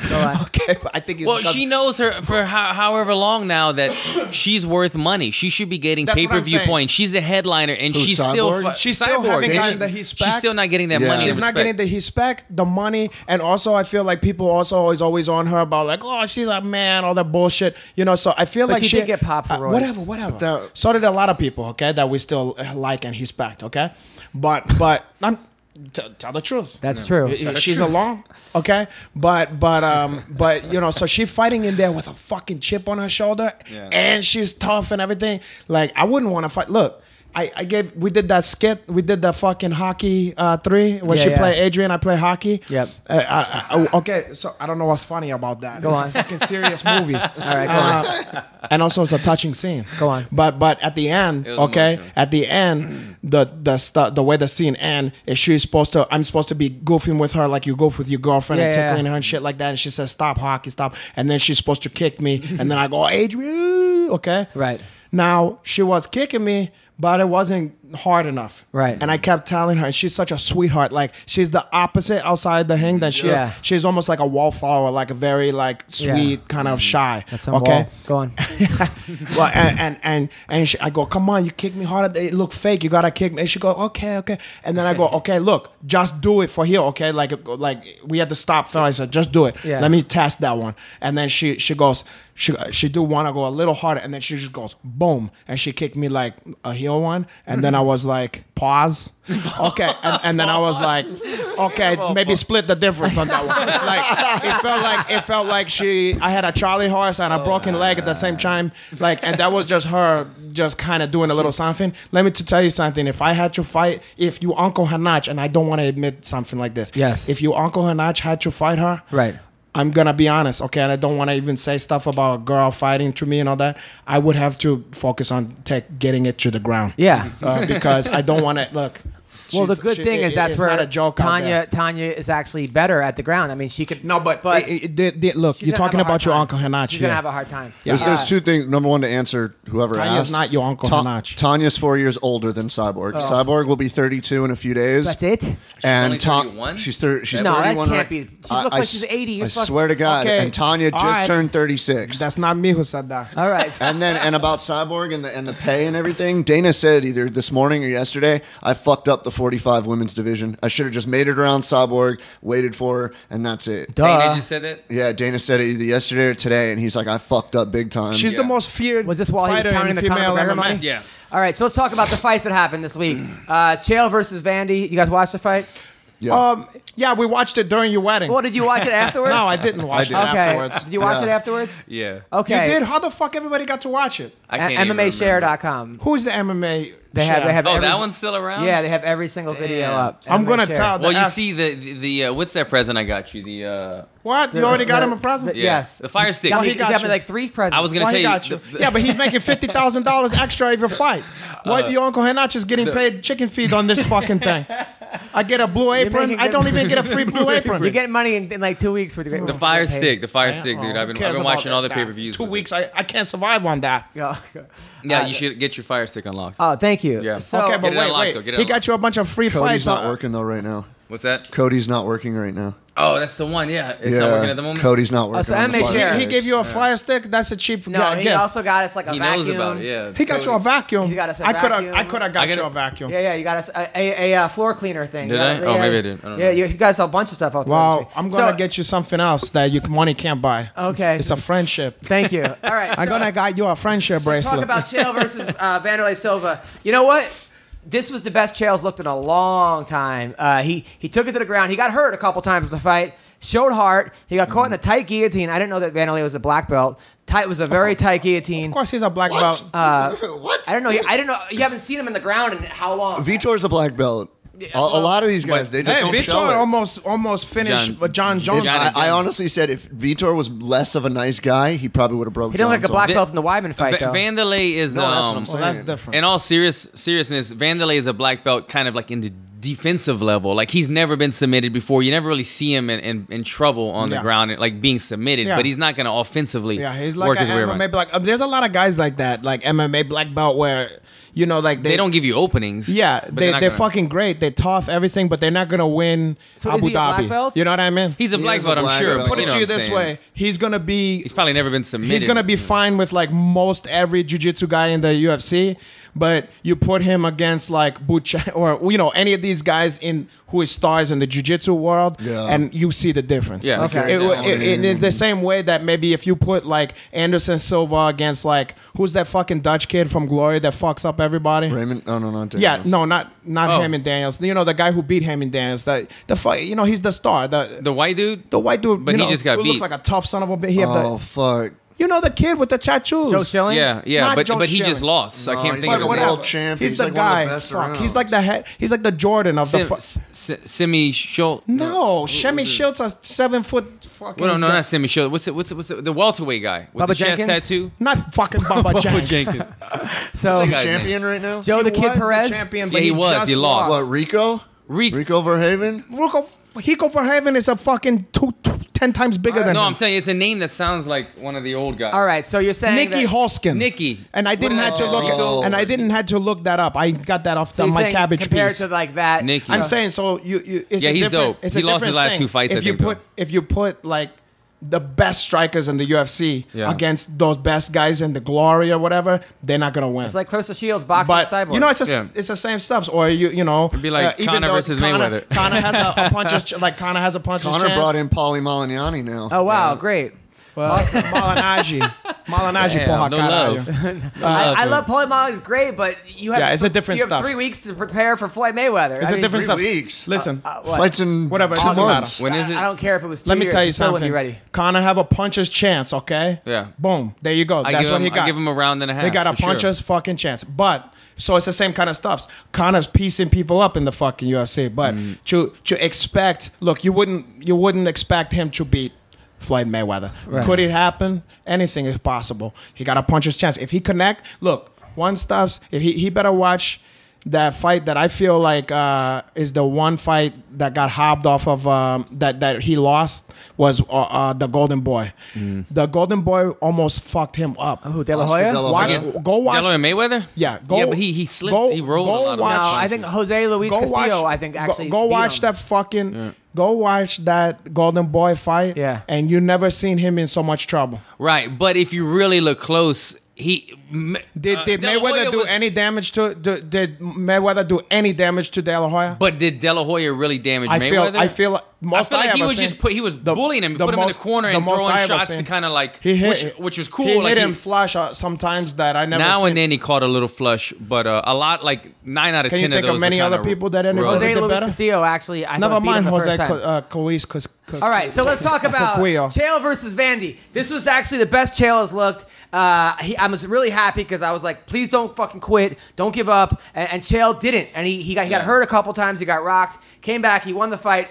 And then Tito Ortiz was in the crowd calling him a pussy. I heard about He that. goes, So fucking I heard it was dumb, embarrassing. He goes, dude. you It fuck. wasn't- He it goes, was. you got clipped, you pussy. You got clipped, you Yeah, pussy. And they're standing there showing- yelling like this. In between rounds, the camera's on him. It's pretty low. And then he class. goes, starts yelling at Vanderlei, watch out for the takedown. It was And then so the dumb. post fight, when Chael was like, yeah, I already submitted Tito in 30 seconds. I just beat Vanderlei, so give me that bum Fedor. And Tito's like walking back and Oh, it forth was like so- crazy, it was ready so to fight. funny. Did I'm he like, beat Tito before? No, but he said that Tito tapped in the first fight. He claimed he said he tapped him in 30 seconds before he got tapped. He said he. Oh, I forgot that they fought. Yeah, I forgot remember? about that. But it was pretty funny though. He goes, he insulted everyone in New York City at the Garden. What is that? He's like, I can't wait to get out of this state or some shit He goes, like that. I'm the best looking guy with a bunch of ugly people in this crowd. Like he did the whole. Well, Chael you know, said all that. He's Yeah. playing the heel he always completely. you know his style. He's he was playing so heel. he was so funny. I mean, he always says he's Yeah, like he- undefeated. But then he and got shit. mad. He's the But he- American gangster. But then he got Wow. mad at you for turning your back on him. Sometimes people who dish it out the most don't like Can't to take it. yeah. But what you know happened I mean? backstage back then?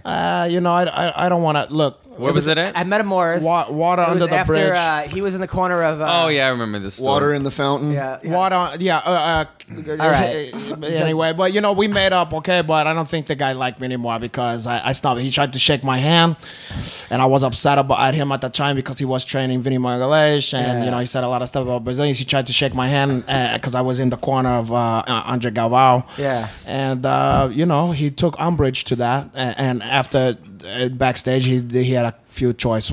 He was so funny. He me. texted me at the jail, right? This is what he texted me. He's still upset about this fucking No, stuff. he goes. I heard him on a he texted podcast me, talking goes, about it the Hi, other day. baby. Is it done? Did you kill him on the honeymoon like we talked about?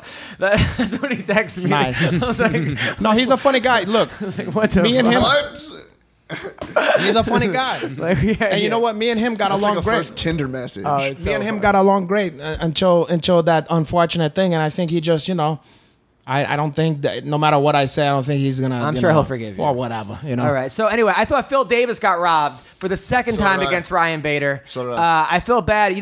It's hard because these two guys just like you get two fighters that just sometimes they're exciting fighters, but they just can't. They don't mesh well together. You put them in the cage, it's gonna be 8 boring rounds of fighting. Which What I would think, you have thought was gonna happen between those two? But I thought Phil won.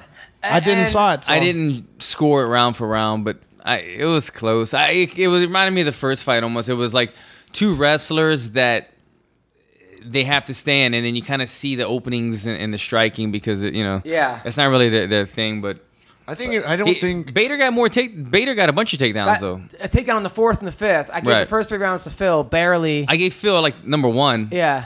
But I felt bad. You know what? I really do think it should be like boxing where you have to beat the champ. You have to definitively exactly. beat the I don't champ. think he did Because enough. Bader should not be the Bellator champion right now. No. Yeah. I'm sorry. But Rory's not. It's just weird. Well, Is I it think the same. No, weight but class? like Rory walked in and he had to take a tune-up fight, but Bader gets an who immediate gives title a shot. shit?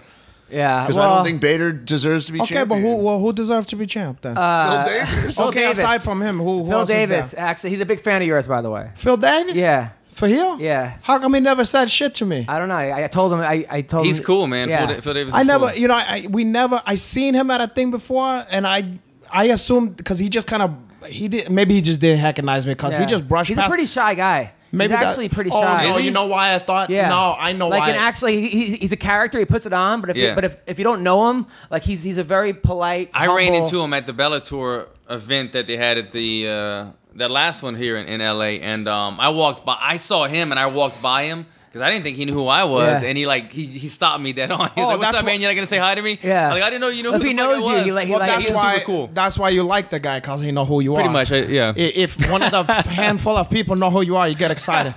But what, like when that woman came up to and hun past me to get you picture there at the at the wedding. at the wedding. Yeah. After that, I thought we got punked or something because I saw her doing all these like crazy dances on the Yeah. dance floor, and I was like, "Oh, she's a comedian. Was she like punked?" No, us?" no, she's just a huge So, fan. Alan was he, and rightfully so. Alan was taken aback because me and him was having a private conversation. Somebody came up like, "Excuse me, do you mind?" But of she was course- making eye contact with him the whole well, time. That's not So I thought she unusual. was about to- That's not unusual.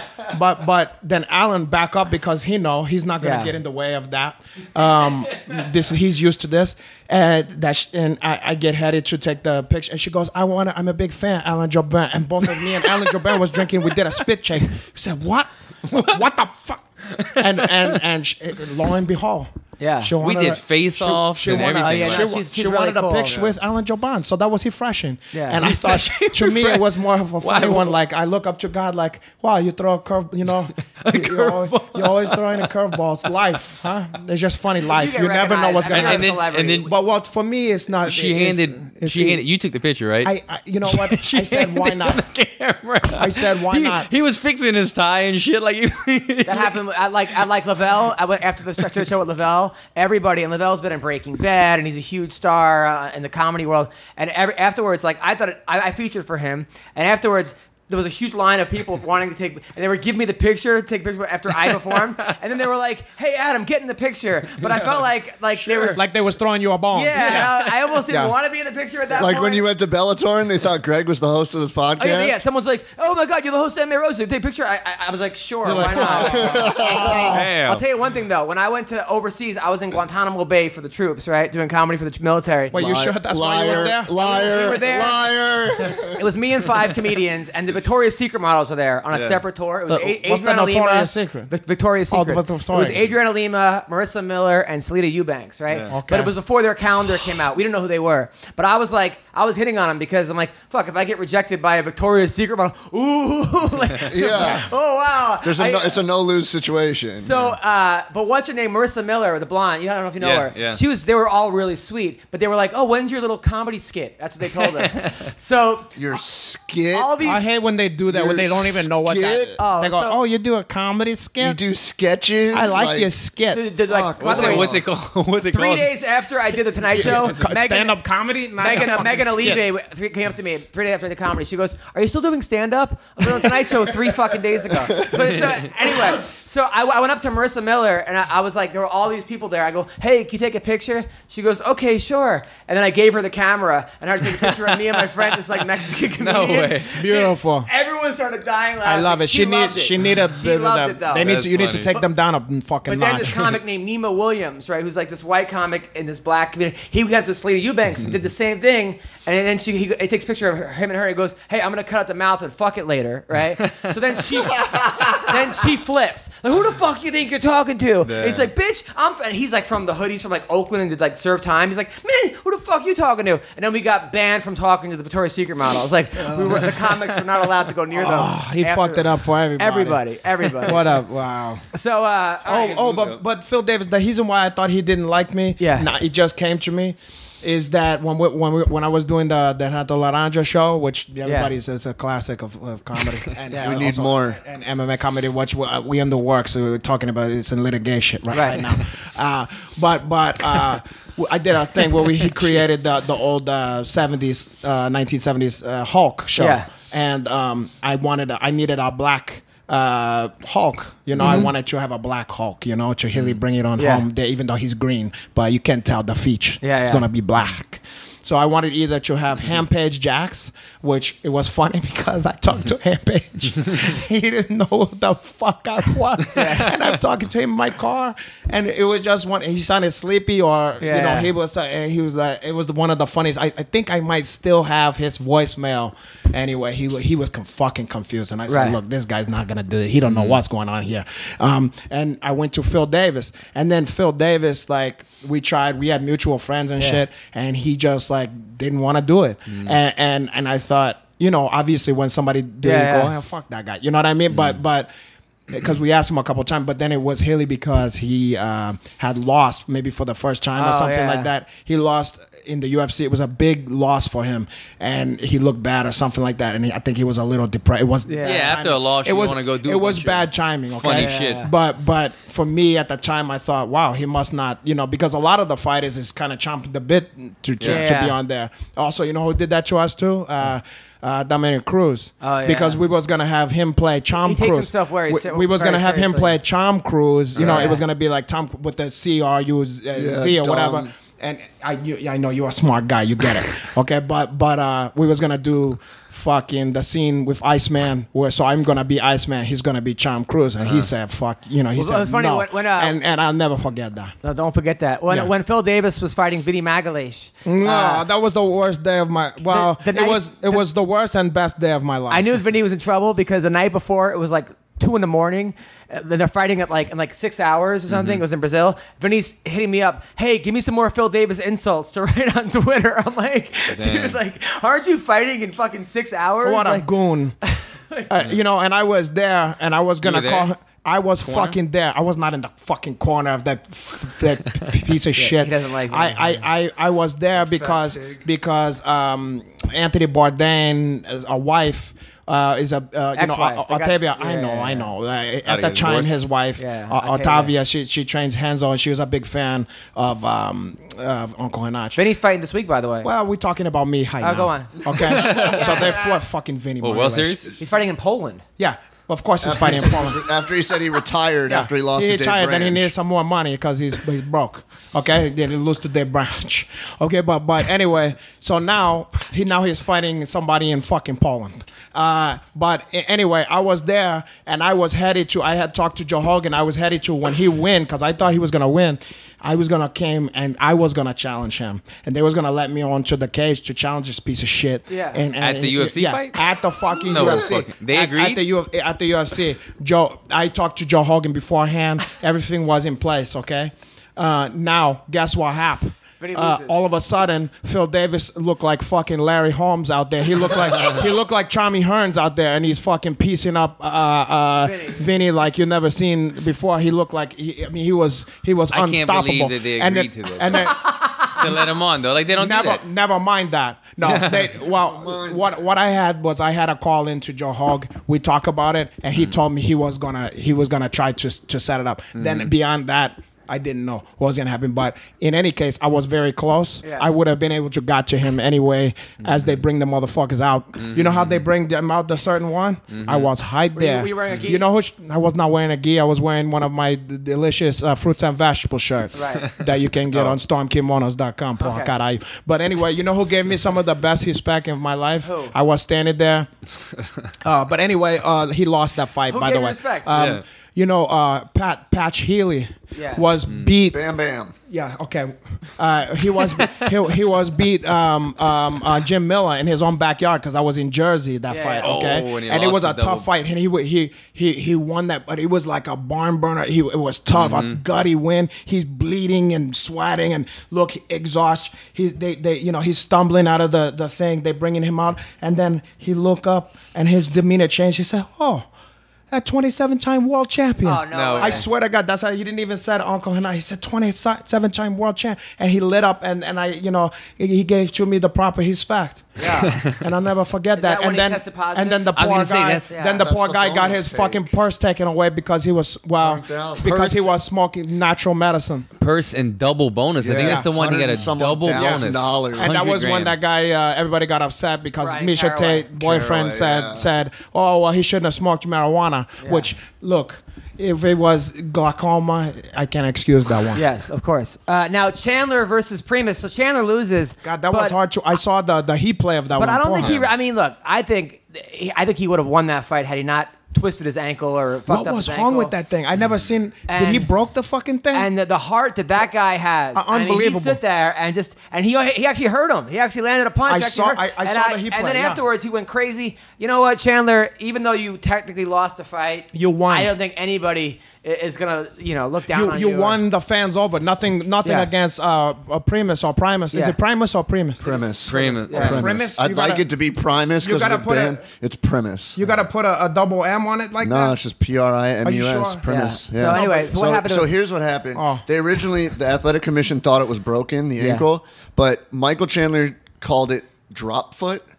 What's And that? I had never really heard about it, but he said sometimes like it feels like it's broken and it's wobbly, but it's just like it's not. He had it tested. He had it X-rayed. Well, how the everything. fuck It's the not half supposed to know broken. that? No, I know. Hey, No, but- that's a Wait, drop foot. he's had this trouble with his leg for a while. Well, kind of no, thing? he called it drop foot, and he said a lot of fighters have had it, and he had it, and that's why when they sat him down on the stool, and he was like, "Don't stop this fucking fight, it's not Yeah. broken." He's like, after a while, it comes back and it's almost usable, but there was What still about like almost usable? Well, because there was still minor ligament damage, but in his mind, look. he told the commission, he said, if it's not if it better be fucking broken for you guys to stop this fight. Well, that's what I thought because watching the fight, that guy Primus was landing some outside leg kicks below the knee, on the outside shin, that outside calf area, and that shit hurts. That's not the normal target. Normally you aim for the quad, but when you get hit in that outside So why don't guys aim calf- for that more?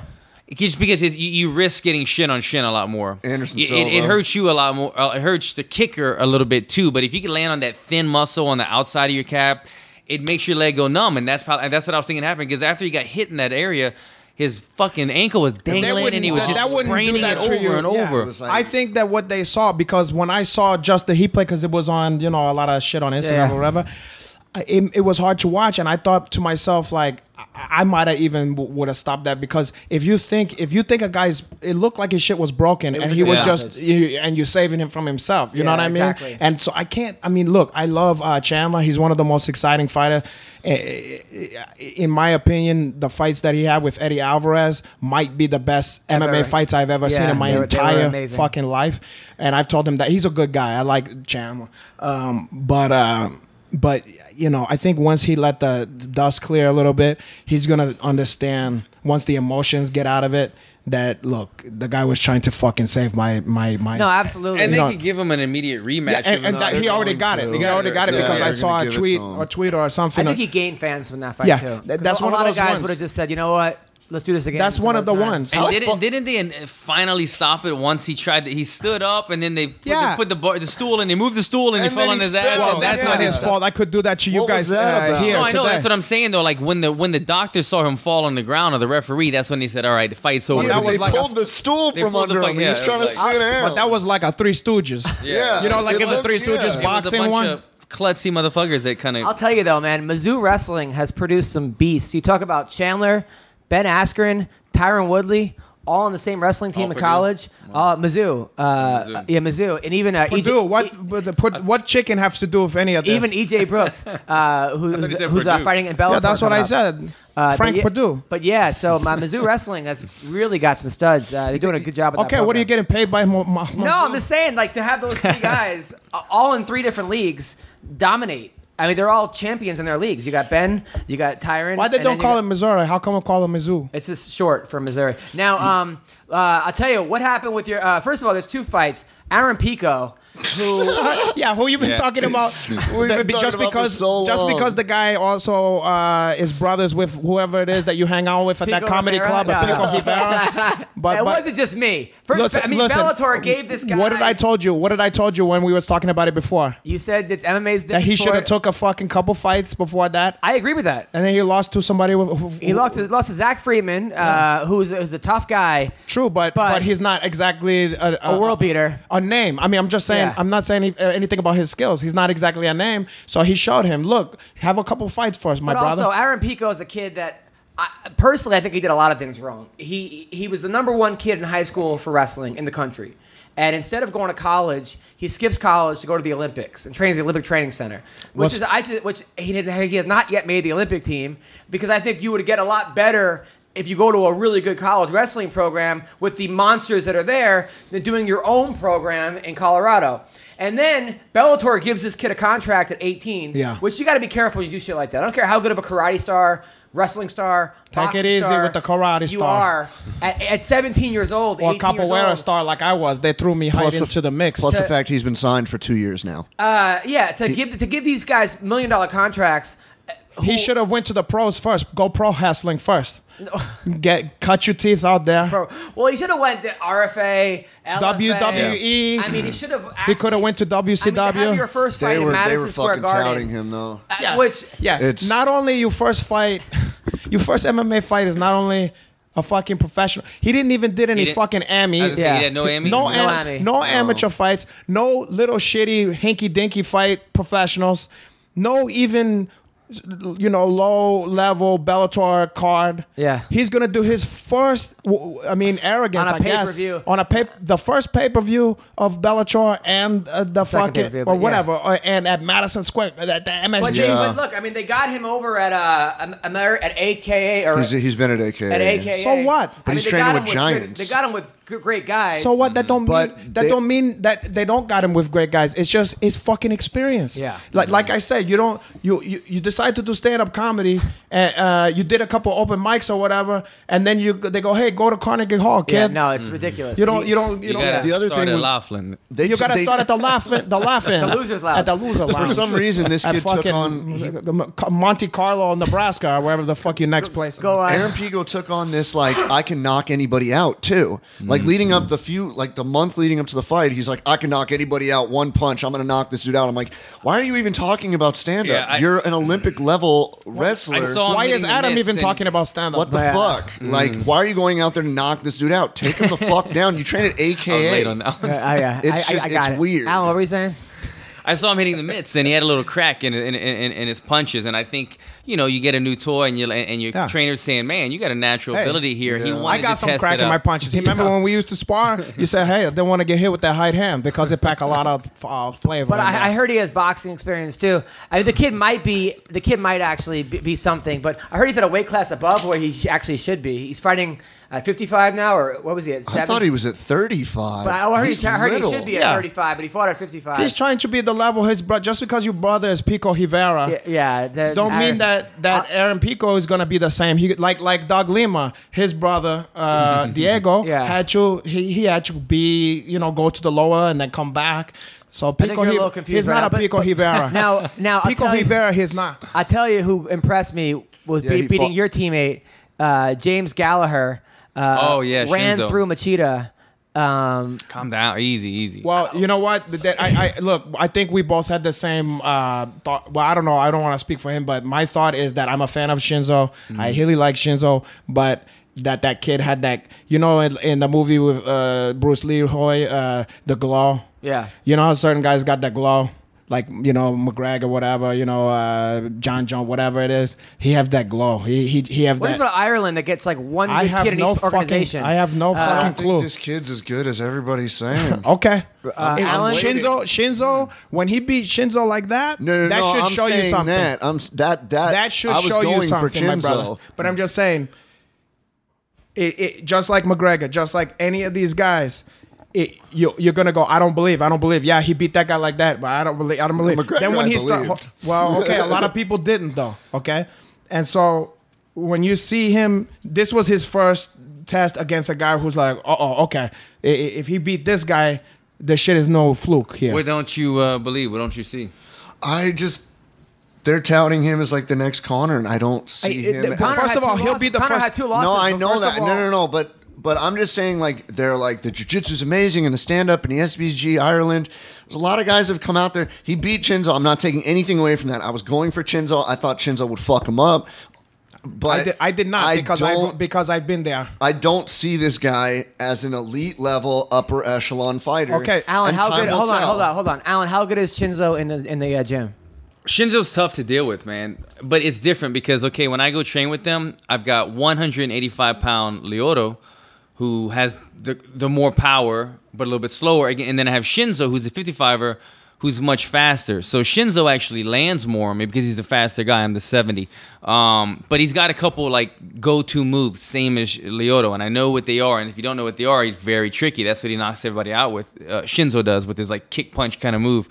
But he's tough, man. He's tough, and he's actually better experienced. than you. He's very experienced. At 40 years old, the guy still moves like a young. I would have never imagined that he's that It's old. crazy. He's actually Lyoto's older brother. But this Gallagher kid, I do see him being a big deal. I don't know. I'm not comparing him to Conor because Conor's 1 in a million. Nobody's going to be doing the things that Conor's doing. Do the Conor thing because he's at the same gym. Exactly. Well, same gym and everything. But is he going to be a force to be reckoned with? Absolutely. Because you know what he reminds me of? Aside from his skill set, which I'm very impressed with, when you see those pictures of Conor from 5 years ago and he's a skinny little punk, that's what this kid looks like. He's this kid has 20 years no man body yet, and he's still putting away these tough guys. Once this guy gets his dad body, once he gets his man body, that one, not the dad body. That's later on.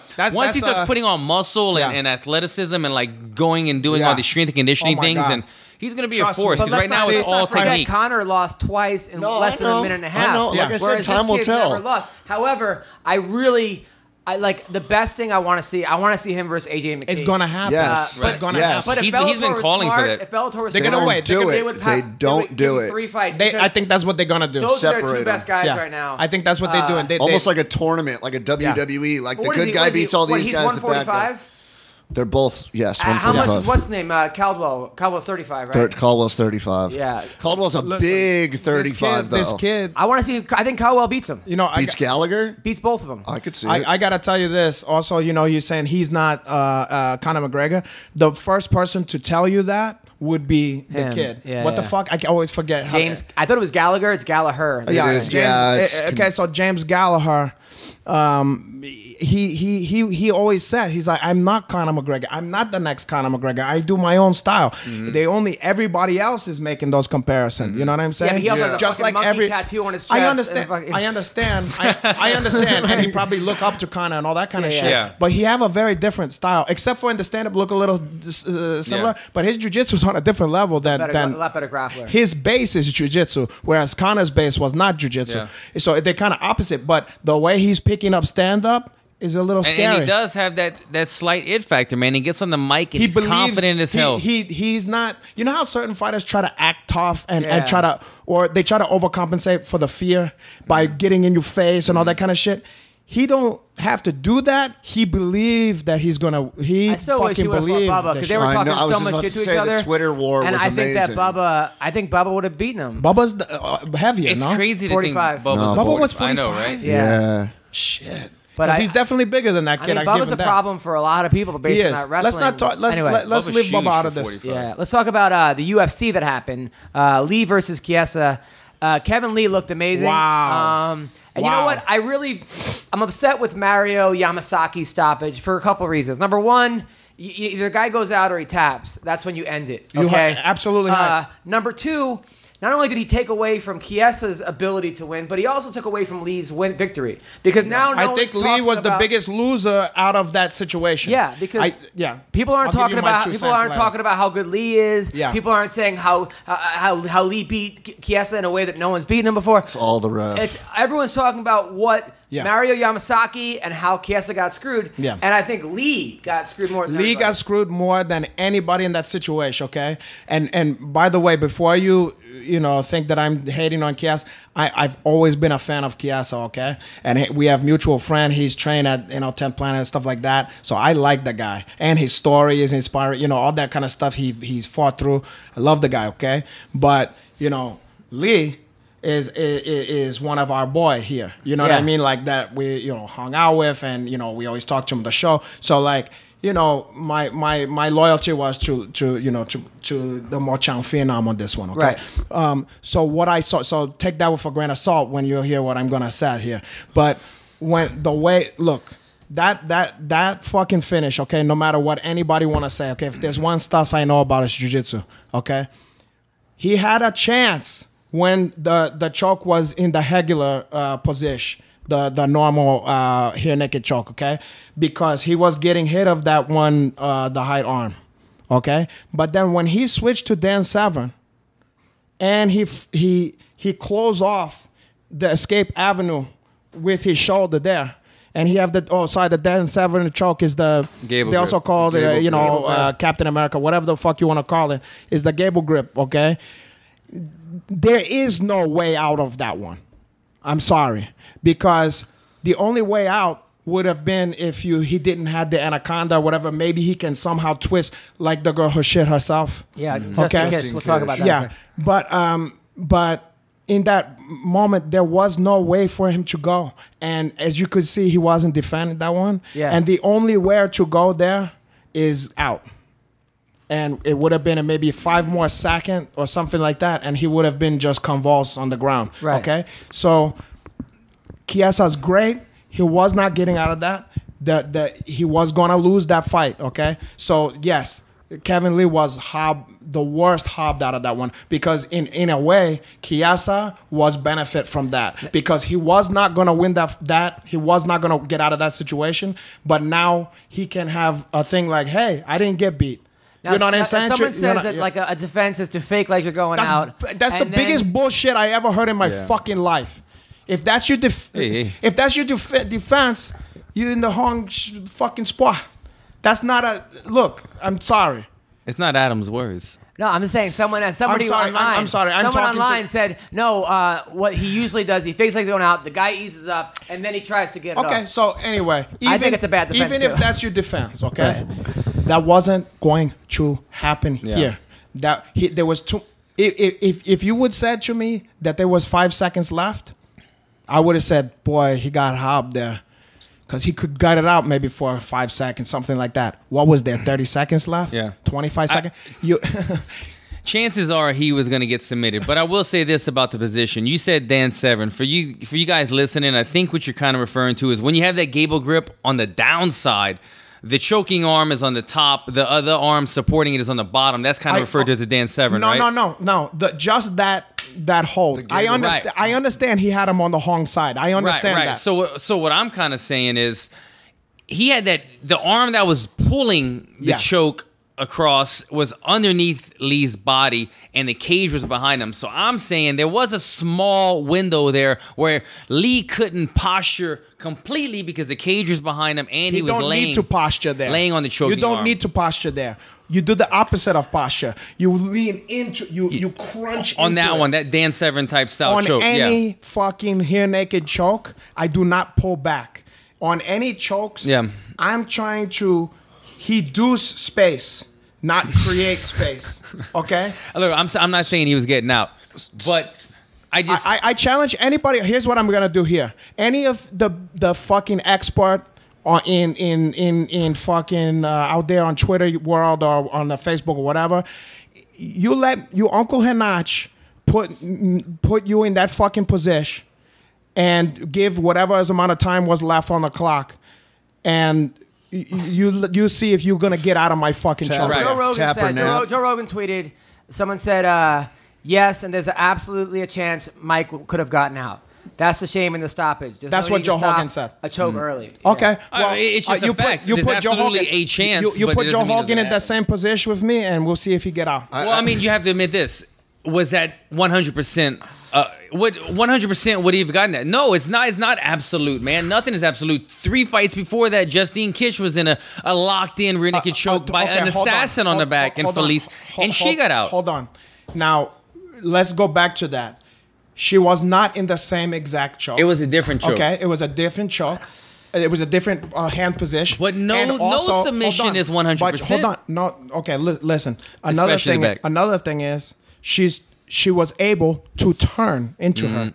That's how she got out. Because she had hooks, not body. Yeah, but don't you think sometimes there is no turning. There was no turning for him hit there, and it's crazy. Sometimes there are some people that are just harder to choke than other people. Like that guy that used to have those like designs in his chest. The guy that was always Brian Ebersol. Yeah, he had the hair row. For some reason, he would always get out of chokes. Or like Chris Lytle. I agree. Like Look, I became a fan of. I am good friends with Chiesa. I became a fan of Kevin Lee after this fight. If you look at this fight, I will put all my money on Mike that he was going to finish that choke. I mean, on Kevin Lee that he was going to finish that choke. But at the end of the day, not all chokes get finished. So I think there was a small window, but I don't think he was going to get out. But I think it was a small window. The real story in my eyes is the two. And look, I'm not mad at Kevin for this, but there were 2 illegal elbows right before that, downward elbows on the top of the head.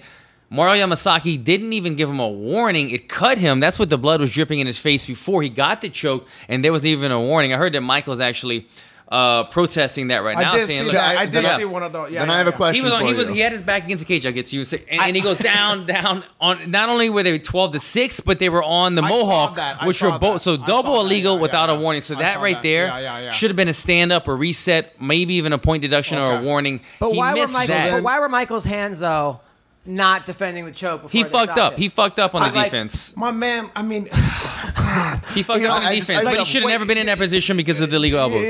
Okay, that's fine. And again, once again, I always hoot for Chiesa. Yeah. It was actually hard. I hate when people I like fight each other because it's very hard to like. I don't want either one to lose. Okay, but I'm just being honest about what my eyes see there. I teach the fucking sport. Yeah. And I'm seeing that in no world do you do that. You don't let your hands you have a choke on you. You don't there is no playing possum there going like this. Let me tell you real quick what I think happened there. And I agree. Again, 99.9% of the chance he's finishing that choke. But I have in fights my oh shit moment sometimes. Not making fun of Justine, but you get hit with a punch, you get somebody takes your back, and a flash comes over you. You go, oh fuck, is this it? oh shit, am I about to be submitted? Am I about to be knocked out? And then you bounce out of it. You bounce back. You say, all right, no, fuck that. I'm going to keep fighting. I have those moments almost every fight. When you get cracked, I hate you when see you have those stars, moments. and then you go, okay, like, what do I do? Do you know? We know when he has Do those I moments. fight back or do I? And that happens to every fight. Even in grappling, when somebody gets a choke or gets your arm, you're like, oh shit, am I about to be submitted? Even And then you comedy, I work. have that. Comedy, I'm like, man, this, like, I'm bombing right now. We got to fucking do something. You have to say that yeah, on you're like, stage. okay, like, I love fuck it. this. Even in anything, comedy. anything in I life, think yeah. Michael, he had the choking. He fucked up in the beginning by putting his chin up, letting Kevin sink in the choke. But then he had the double hands around the standard choke. And then when he let go of that and Kevin sunk in the gable grip, he had an oh shit moment. That's when it you saw became over. His hand, Until he goes, that, how he's am I going to in get there. out of here? And that's when it was stopped. It was going to probably end anyway, but I think he was having an oh shit moment. He was That deciding, oh shit moment shit, was going a little it's longer locked than- in. What do I do? And if you'd have given him another second, he would have continued fighting. He probably would have But get what submitted, fight- but he would have Let me continued ask you fighting. a question. What fighting is available from there? He would have started fighting the hands. He would have tried. He has long arms. He probably would have reached back and tried to grab the gable grip and try to bring it forward. Okay, so if I can explain, I want to explain something. I'm not saying that he was going to get out, just but have he one would have question. continued I fighting. want to. I just have one He question. wasn't I fighting gotta when go, it though. stopped. I gotta go. What's That's your all. question? You said the elbows. So the elbows happened, Yeah. and then Kevin Lee, you probably all saw it. He grabbed the fence and slid the arm under the neck. Yeah. And when he knew it was in, he went over. Is that another reason for a stand-up or a point taken? from what 'Cause I already saw, the elbows. the angle that I saw, it looked like his palm was flat you were against the allowed to do cage. that. Yeah. Yeah, But so what- you can have your hand on the cage as long as your fingers aren't in. Yeah. He was doing that to keep from falling I thought he had backwards. his- So let me tell you something. The reason why he can't. Take You care, gotta CB. go. CB, everybody, prepare yourself. CB is leaving. So you listeners, don't turn off that we still got some stuff. Yes. It's a better show without me. Enjoy people. Oh, stop. that stuff. Fucking We love weirdo. you, CB. Go. Thank you, man. Take care. All right, take care, brother. Joe is now filling in for CB. Oh, caralho. Demonstrate the choke on me. Can demonstrate. No, we're not. No. Yeah. No. Demonstrate. Can we go live on I'm this? almost a blue belt. I Alright, can. hold on. Okay, but first of all, let I me. can defend a little bit. What's that thing you always do when it's live? What's that shit called? Oh, Periscope. Periscope. Yeah. I'm going live on this. Yeah. Go on. Periscope. Instagram live too, right? Periscope. Here's why he wasn't able to get the game. Fuck it here. Hold on. Let me I'm see. gonna. You got the stuffs working here. Yeah, okay, I'm live. Okay. Okay. Quick catch up. So We're anybody, going over the, anybody who's watching, can we do this or no? yeah, As long Michael as he Chiesa. doesn't pass out. No, he's not gonna Oh. fucking pass out. We're not gonna even do it live. Just gonna Kevin show. Lee. I'm just gonna show why he wouldn't be able to get out of there. and I'm saying 99% of the chance Kevin was finishing No, that. no, no. I'm But just there's saying a small why there was opening. no escape. Well, come get out of here. Rasan Hanato thinks that it was 100% sealed deal. Okay, so get on the fucking ground. Oh, get here. Okay. Oh, I don't know if I can put an anaconda around this fucking guy's belly. All right. Go on. You know what? Just pretend I have an anaconda. I can't do it around his belly. All right. So we got Alan What are you Jouban talking about? here. His belly's not even. We got Alan Jouban here, and Hanato is going over the choke. All right. So what's going on? It's gonna squeeze the shit out of his short leg. All right. So right now Hanato has Joe in a choke. Yeah. Yes. Okay. So here's what happened. Watch why he can't get to the. You're hiding that elbow, right? Exactly, but watch why he can't get to it even more. The head's gonna block it. Is that what's going on here? Look, where is he gonna get it from? Was that the position Kevin Lee was in? No, he wasn't in that position. He wasn't in that position. He was sitting up. No, he wasn't. He's on the home But side. no, but you had your back to the cage, right? Yes, but this is where I want it. This is why everybody says it wasn't as good. Because this is where I want it. This is where you normally see it. Look where he's gonna tap. Right. See how quick- when you're the see how other quick he side, chops? Yeah, but he's not getting paid. He's not getting paid $50,000 on it. Listen, Anderson Silva, Dan Henderson. Dan Seven choke is just this. What everybody is saying that Kevin Lee had it on the home side, which is You got blood? No, I'm good. You good? Okay. everybody say that Kevin Lee had it on the home side, which is why he would have got out or whatever. Okay, but I don't think there's a wrong side. Both sides are strong. no, you Different want technique. You want choking on to the ground. Right. Because now you're hiding his only Okay, so now, exit. but now he was on the home side. Miles, watch out, watch out. Which is not. This take me longer to finish this one on this side. Yeah. However, I still like it because I'm here. His shoulder We here, okay? Where the fuck my head is here. He has nowhere to Hey, watch. Hey, nowhere to go. It's okay. So It's now okay, I'm gonna Miles, start it's okay. choking him here Yeah. and tap. There's nowhere to grab off. Yeah. So, There's no escape there. right. The only escape is if somehow he don't tap to hair naked chokes, but Yeah, okay, so, I mean, has Chiesa ever went out in a fight before? I don't know. No. I don't know. Oh, he said that, right, too. He said in his interview, look, we're like, Yeah. each other. Hey, He look. said he's been locked in rear naked chokes multiple times. Never been. Look, I'm not saying this some special I world don't where blame people him. get out of shit. I'm just saying, like we said in the beginning, if it's your arm bar and your arm's about to pop, save them. If it's a rear naked choke, main event in a heated rivalry, let these guys go Wait, into the I'm death. not got even. Doris I'm that not much, even. I'm in the same camp. I'm very upset that Mama Saki, Mama Saki, Mama Kosaki, Joe, did you go out just now?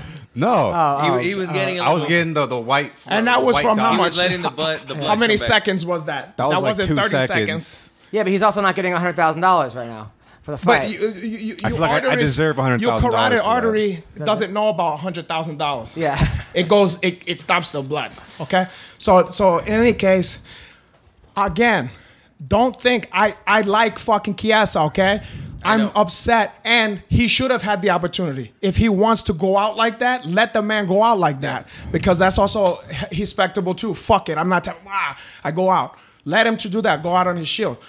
So I think it was fucked up that it got stopped, but I just think it's terrible for Kevin Lee, because in my humble, always humble, Humble. opinion, You're humble. Yeah. I would bet anything that fight was going to be was about to be over. And me too. I'm saying that's there's all a I'm small saying. chance that he could have got out, but I would have bet like to learn the house. I would like to learn the technique, whatever that is that you get out of there from.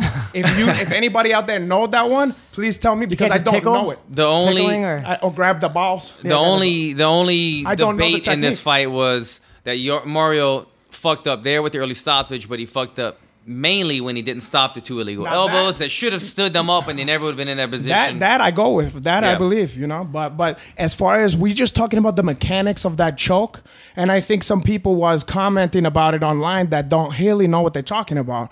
Not you, I'm saying that people, just the average fan, and I'm just telling you, I study this shit. You know what I mean? I'm looking for ways to I want to know how to get out of there.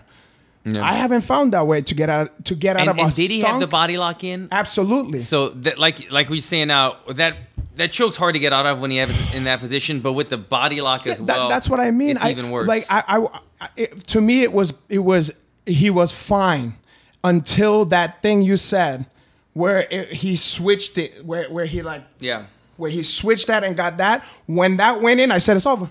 Yeah. I was like 100% it's done. And then when he stopped it like that, I go, what the fuck are you doing? I thought, well, he must have verbal tap or something. Yeah. But I was like, come on, man. Yeah, why no, you he did fuck that up He for fucked everybody. up big time. Now, the fight before that which I can't believe Johnny Hendricks missed weight, 185. He said he had a fever. By the way, let me tell you something. Oh, yeah. You made me the coolest guy on that day. So somebody, one of these websites, reposted your skit, Yeah. the Johnny Hendricks thing. Who was it that you? Johnny Hendricks for the MMA Awards. Yeah, but what was the song? As The Weeknd. The Weeknd. I can't make the weight when I fight you. Bro, so I just did a simple repost. Yeah. It's up to like 375,000 views. No way. From that date. Yeah. Really? Have you checked Whoa. on my fan Yeah, it page, went one of like my viral Facebook- again. Wow. Yeah. Oh, really? Because Yeah. of him posting it down. Yeah. Oh, wow. Bro, everybody, I think I saw it everywhere that day. it had like 2,000 reposts, and it was insane, bro. It was Oh, like wow. the most viewed video I've ever done, and people had never seen it, man. People had never I seen know. it. I wish I would have gotten paid This is the guy. more for Yeah, that. that's let's give him the credit, because Adam Hunch was create that. Yeah. And how embarrassing. How shitty is that video now for him to see? Well, he no, was, I'm just he, saying. he No, was it's a- his fault. He but- was a real good sport about that. Now, No, but I'm saying, but to see it now after he, oh yeah, like well, thinking how do you like, make a? I mean, he basically missed weight by 18 pounds because he was a big 170 boy. pounder. Yeah. Goes to 85, and then misses 85 by 3 pounds. And I don't know what he's getting paid, but I'm thinking Johnny Hendricks is in the like the $100,000 ballpark. And so if he's Probably giving, more, maybe if even. he's giving $20,000 to his opponents every time he misses weight, Yeah. I mean, But it also showed you Johnny It's an Hendricks unhappy should wife. not be fighting Tim Bosch. If you look at, Oh my God! I mean, How good did Tim Bosch look? he looked good, but it also was the fact that like Johnny Hendricks is not a 185 pounder. but he looked good his last fight. He looked fantastic took his out last a fight. I thought he friend of looked the show. against Yeah. Hector Lombard. I thought he looked fantastic. But he on the also last fought fight. a guy that was also a 170 pounder. I mean, when True, you're true, fighting true, a guy true, who's true. a legitimate 185 But still- pounder that's coming down from Tim Yeah. Bosch probably comes down from 210, Bosch, 215. Bosch, I mean, it's a big dude. Can I tell you, Bosch? I was very impressed. Like that was maybe the best I ever seen him. Like those kicks that he threw, he was throwing some mustard on those body kicks. Yeah. You know what I'm saying? Porra caray. Well, how many haters were saying that they could get out of the Oh position? no! People said that you became a 28 world champion from they started okay. choking him. Oh, by the way, I just realized like the difference between a black belt rear naked choking you and like what I'm used to as a white belt. This is a 27 purple. time world champion. I know it's like you probably choked me for like 2 seconds, and I was already starting Yeah. to see this like the stars Well, come I up. appreciate that. And I'm used to people choking me, and there being like a big gap right here, and it's like That's what that I'm was saying. insane. When yeah. you're doing What is, jiu-jitsu, what is Hanato's? Let me think. I've rode with Hanato many a time. I would say I don't know if you're good on the back, but I think That's probably my your favorite place to guillotine. be. The back? probably No. my favorite I place to know. be. I know. What Oh, you, the you like the back? north-southy? North-south. yeah, north-south. If I get people in north-south, it's pretty bad. And you know, honestly, I think you probably showed me the north-south. I get a lot of people in north-south. But there's one other one you like. Oh, you kind of like the guillotine. You like the guillotine. I You like used the to arm in. when I first started in jiu-jitsu, that was the first move I got good at Yeah. because I was like, it was the only thing I had, you know, like so I got heel good at that shit. The gi, yeah, I'm dangerous to guillotine, but these days the back, I feel like when I get people in the back, I have a way of keeping it that I like better than the anaconda, which you're is good at getting people on their like you're on their back. I'm on their back. Yeah. But I don't do the double hooks because it's too easy to get out of. And I also don't do the anaconda because there's a chance You do a can't, foot on the hip. You like that one? I do. It's almost like a half guard. Yeah. You know what I mean? I just have one hook and I'm crossing the feet behind the guy. Kind of like you going into Twister. And it's very that's the very shitty different. one. Like even if I can't finish you, you have a very bad chance of getting out of there. Yeah. So it'd be perfect for like EBI because yeah. man, it's Eric Cruz is every time he gets my back, he's tough. an assassin. His guard is hard to pass. Anyway, people. Enough getting jiu-jitsu talk. Yeah, enough jujitsu. It's just What exciting. else? What else happened? Let's talk about Felice. So Felice has looked great. You know, I had a feeling she was going to win. I like Justine a lot. She's actually a really cool chick. I've hung out with her, but she's I mean, you just can't take these years off. I mean, she's taken so much time off. Felice looked great. Felice has looked great her last 2 fights, and you know, people were hitting me up left and right about Justine shitting over the canvas. And I try not to make fun of people when they lose. If she would have won and shit everywhere, you damn right I would have had thousands of jokes. Yeah. But I'm like, man, this girl's probably feeling bad enough. She just got fucking choked out, and now she shit herself on national television. Yeah, plus it was a shitty fight. But she actually tweeted herself like, "Hey, shit happens." So I was like, you know what? She's got a lot of. Can I tell you that's a something cool real chick quick right about there. that? Go Let me on. tell you something real quick about that. Okay, Miles. Hey. Hey, he has to go take a shit too. Probably All right, true. go on. But I love, it's so hard for women to be like, women can't fart, they can't shit, they can't do Yeah. anything.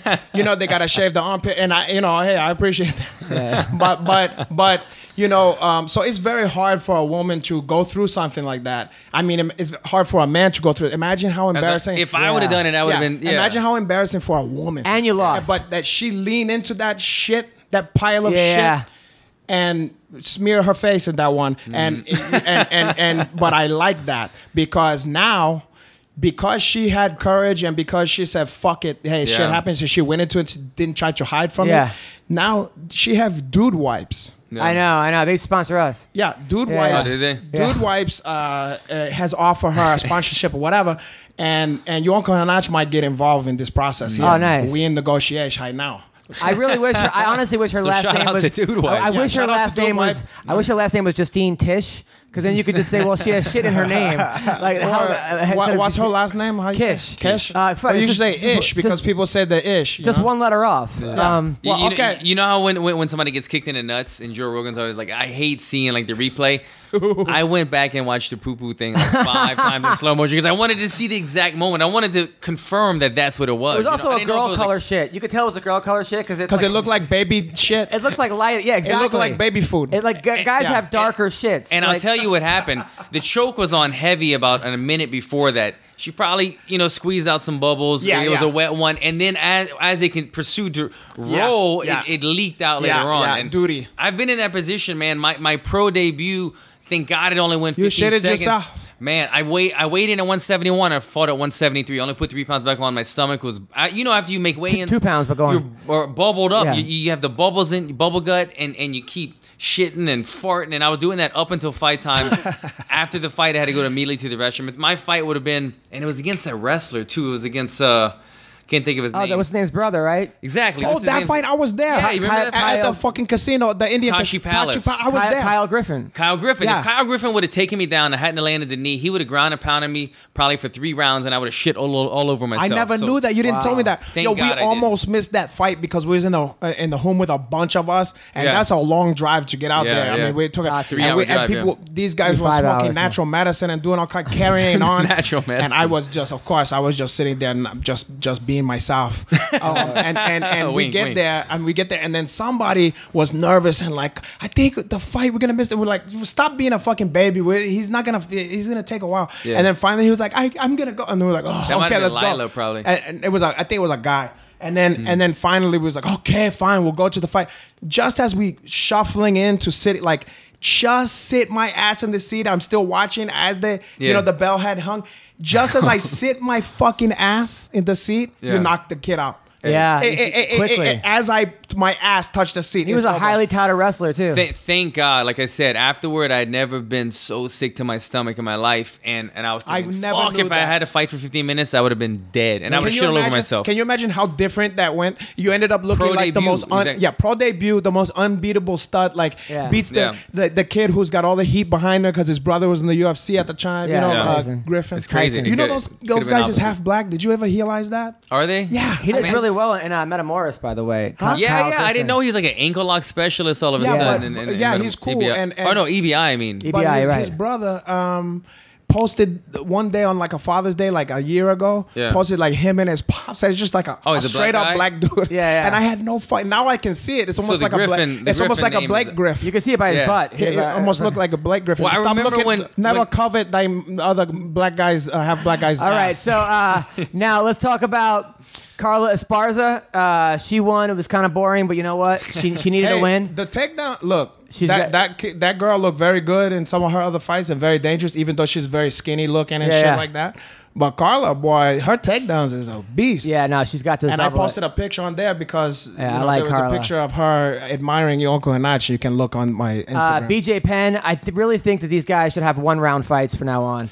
I think anybody, all these killed me. legends. That killed me. I love BJ Penn, but what are we doing here? Like he should go looked to. good at some points. Yes, he looked good in the. I think the first round he hurt Got him. The knocked down, second, right? yeah, but he needs to go to Bellator and headline and just make a fucking ton of money headlining. Maybe a Bellator so. Maybe card. that's not a bad idea. Instead of just hang it up. Yeah, I'll tell you who I felt bad for was Johnny Cage because he's a buddy of mine.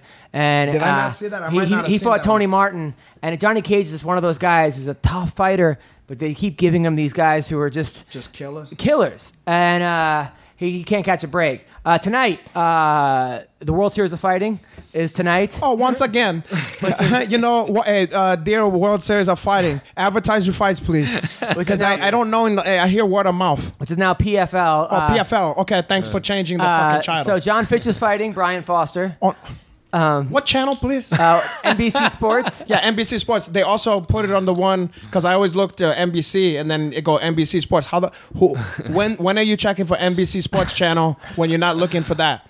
So it's on like channel 731. Yeah. you gotta something. just like set it to record Yeah. always because I can't find it either. So he's I never fighting, thought and of then that. my buddy Smolino's fighting. happened? Smolino actually, I hung out with him in Calgary. He actually is like banned from Calgary. Smolino. Smolino Rama. He's from Greece, and he took me a tour of his hometown. He's like, "This is where I bit some guy in the parking lot, and some street fight." Where was this? His hometown? Calgary, but he's actually from Greece. He got like banned from Greece, then he got banned from Calgary. God, but now he's in. He's banned from the country? Yeah. God, he's had a lot of problems with the law, but he's doing really well, and he's fighting Ronnie Marcus tonight. Honey Marcus? Yeah. So he's fighting. Wow. So The Smolino's Greeks. fighting, and then Jason High is fighting.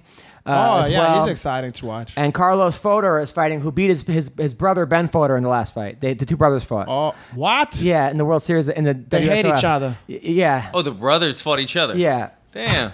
Wow. WSOF Can you is imagine fighting your doing some brother? interesting things.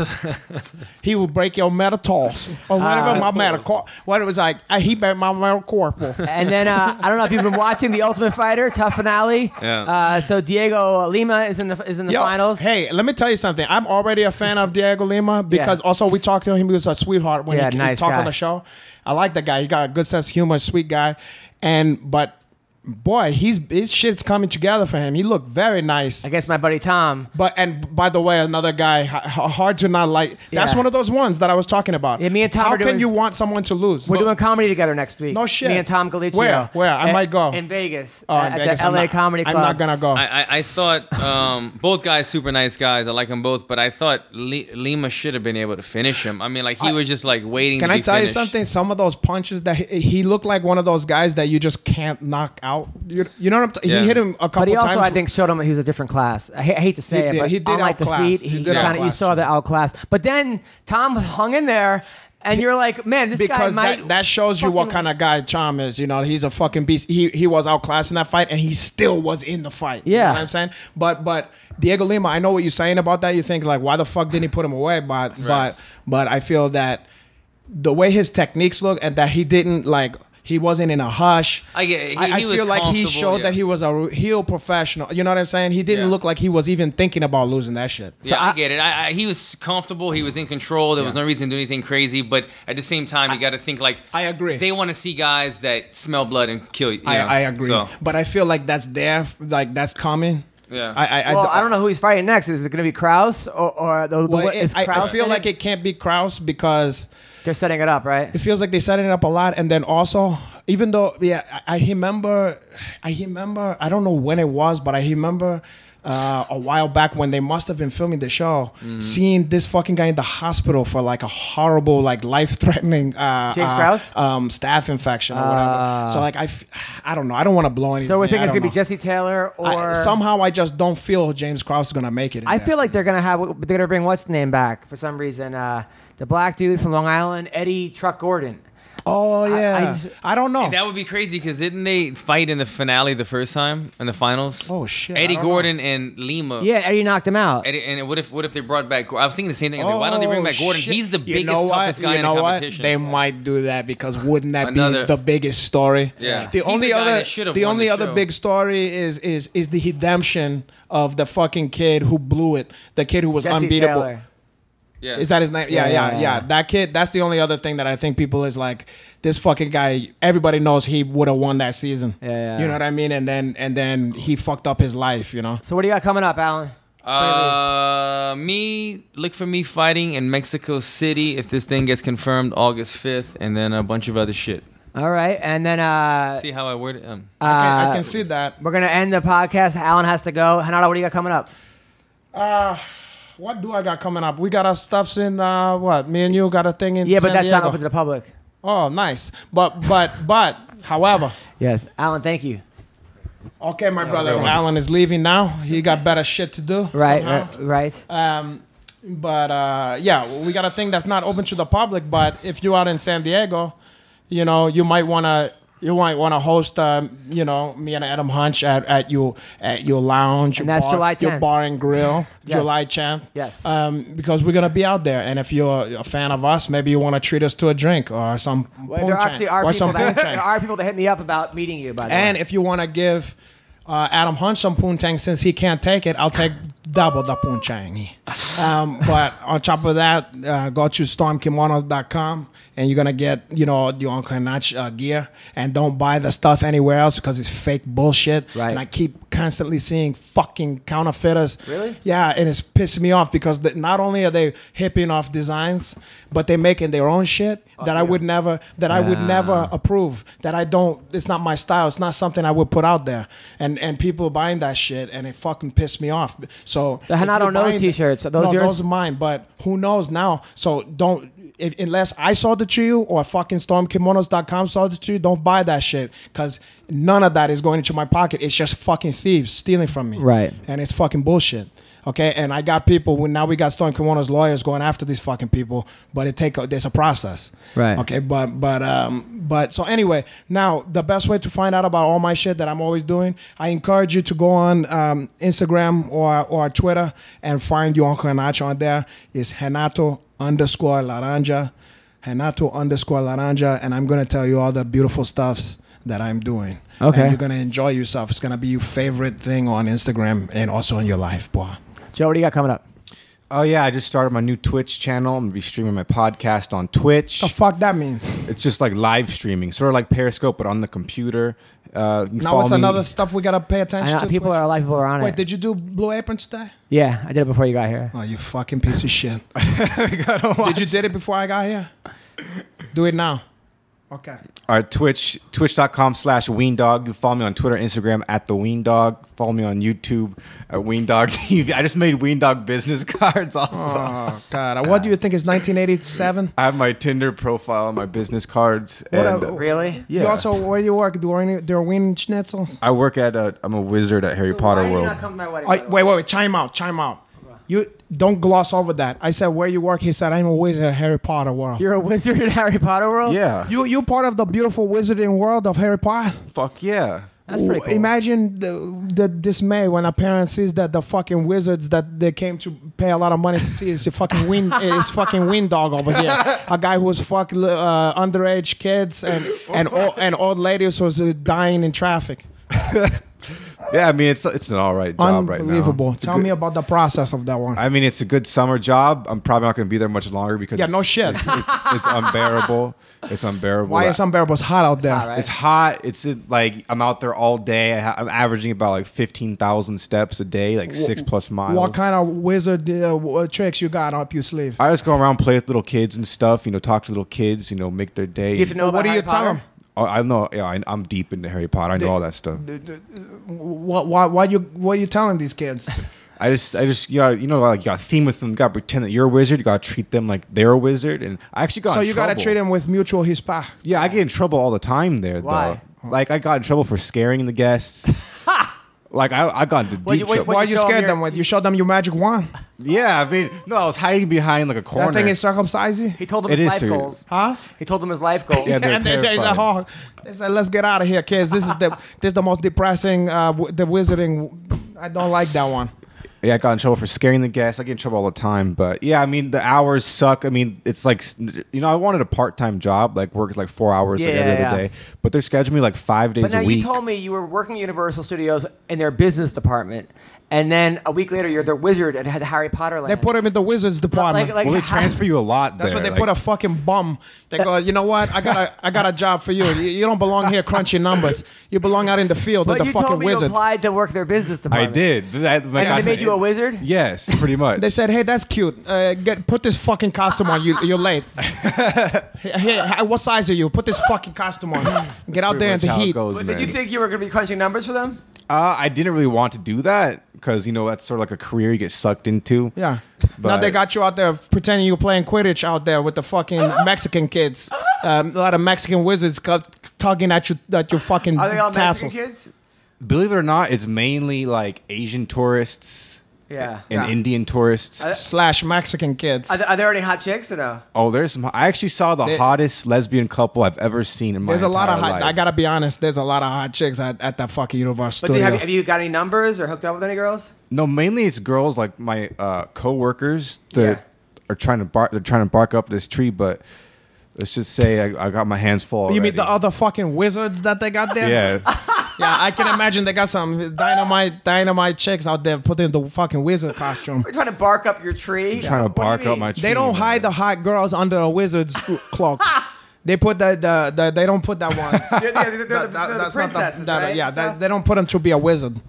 Come on. Okay. So I mean, what kind of powers you got, or fake? Tell them that you got the kids. Well, I can't really use any wizard like spells while I'm working. Why not? It's against the job because J.K. Rowling, who's the author of Harry Potter, like it's so strict. You can't have like chapstick with a label on it. You can't do nothing. You can't say that you know Harry Potter. You can't say any of that stuff or you get fired. Why? But they don't give you a wand or a stick or whatever? No, they don't give you one. You have to buy your own if you want to walk around. Ain't that a B? Yeah. But wait, so you check a wand, a wizard stick, and you said that open sesame and simsalabim, all that shit like that? I can't do that. I'll get in trouble. Why? You're a wizard. It's kind of like, you know what? In the movies, you ever notice this?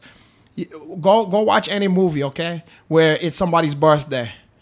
You ever notice they never go like happy birthday? They can't sing it because Yeah. That shit is copy But it's hidden. the Harry And you notice how Potter they go like this? They go exhibit. happy birthday, Yeah. because that fucking song has royalties to it. You can't say No, I understand that, but So- but Harry Potter is the exhibit. Why can't you do Harry Potter stuff? Because you have to be super loyal to like the books and the movies. And the thing is, Warner Brothers actually owns Harry Potter. And Warner Brothers is like 2 blocks away from Universal. So they'll come like and investigate and look around the park and see if we're like following the rules. And if we're not following the rules, we can lose like the whole park rights to Harry Potter. That's insane. That's like if you was giving the underage drinks to the kids and then you lose your liquor license. You lose your wizarding's license. Right. I hope that place burns to the It's so ground. stupid. I can get fired for talking about this on the podcast, but you Good, know, I hope it's so. all right. No big deal. Abracadabra. Well, can't you You're just fired. make the podcast disappear with your fucking wizardry? Yeah, you're such a wizard now. How come your wizard couldn't get out of the Harry Houdini over here? You can't get out of my chalk. I know you couldn't get her to go to my wedding. I have to text him at my wedding. Hey man, it's 7:30. Where are you? Things are at 3:30. He's like, dude, dog, I'll be out in an hour. I'm like, bro, it's a wedding. It's not like you could just like catch the end of a game. Or you have to go to the wedding. I've never really been to any wedding except my sister's wedding, and that was like So you was 15, scared? 10 years. No. I didn't really understand how weddings work, to be honest. I feel bad now. I didn't understand that it costs money to bring people to a wedding. Because, you know, I've never really been exposed Well, no, to this. because they gotta pay for you, fucking ass. The chairs, the food, the desserts, Exactly. the drinks, the rentals, everything costs money. Right. So you don't invite nobody you don't like. Yeah, I invited you because you're my friend. I know, I appreciate and I wanted it. you to come. He wanted you to be a part of and then you a didn't. special And day. then you didn't show up. And these things, like I'm the kind of person, like, I'll feel bad for this for like the next like 2 years. Well, like, who care? Good. Yeah, I deserve it, man. I feel so bad. When you're in your fucking wizard costume, be like, I could have been at a wedding. Also, you Yeah, would have got just- your party with some of your idol, Right. aka the Uncle- Grand Wizard. Yes. The Grand Wizard. You know? You show up in a KKK outfit, like I'm now the Grand Wizard. Well, that's how we laugh when we put, if you see, we don't do ha ha ha, you do KKK. No, I'm serious. If any Brazilian person, No, they go ja ja ja with the J. No, that's the Mexicans. Oh, really? You've been hanging around this fucking area too much.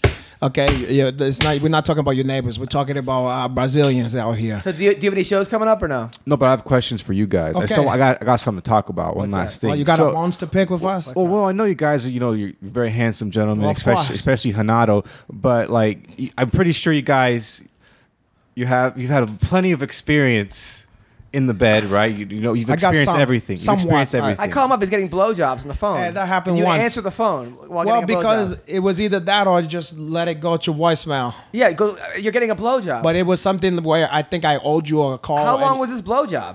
it might have? Who knows at this point? But she might have been Mine one of got those like ones 20 putting minutes. peppermint oil. I could've on there. waited 20 I think minutes. she numbed it up with some peppermint oil. Really? On there. No, I'm kidding. All There. right, go on. Have you ever either of you have you ever been with a girl who likes to be like dominated? Hell yeah. And like tortured Torture, not so much. to the point where Will you just tell your act?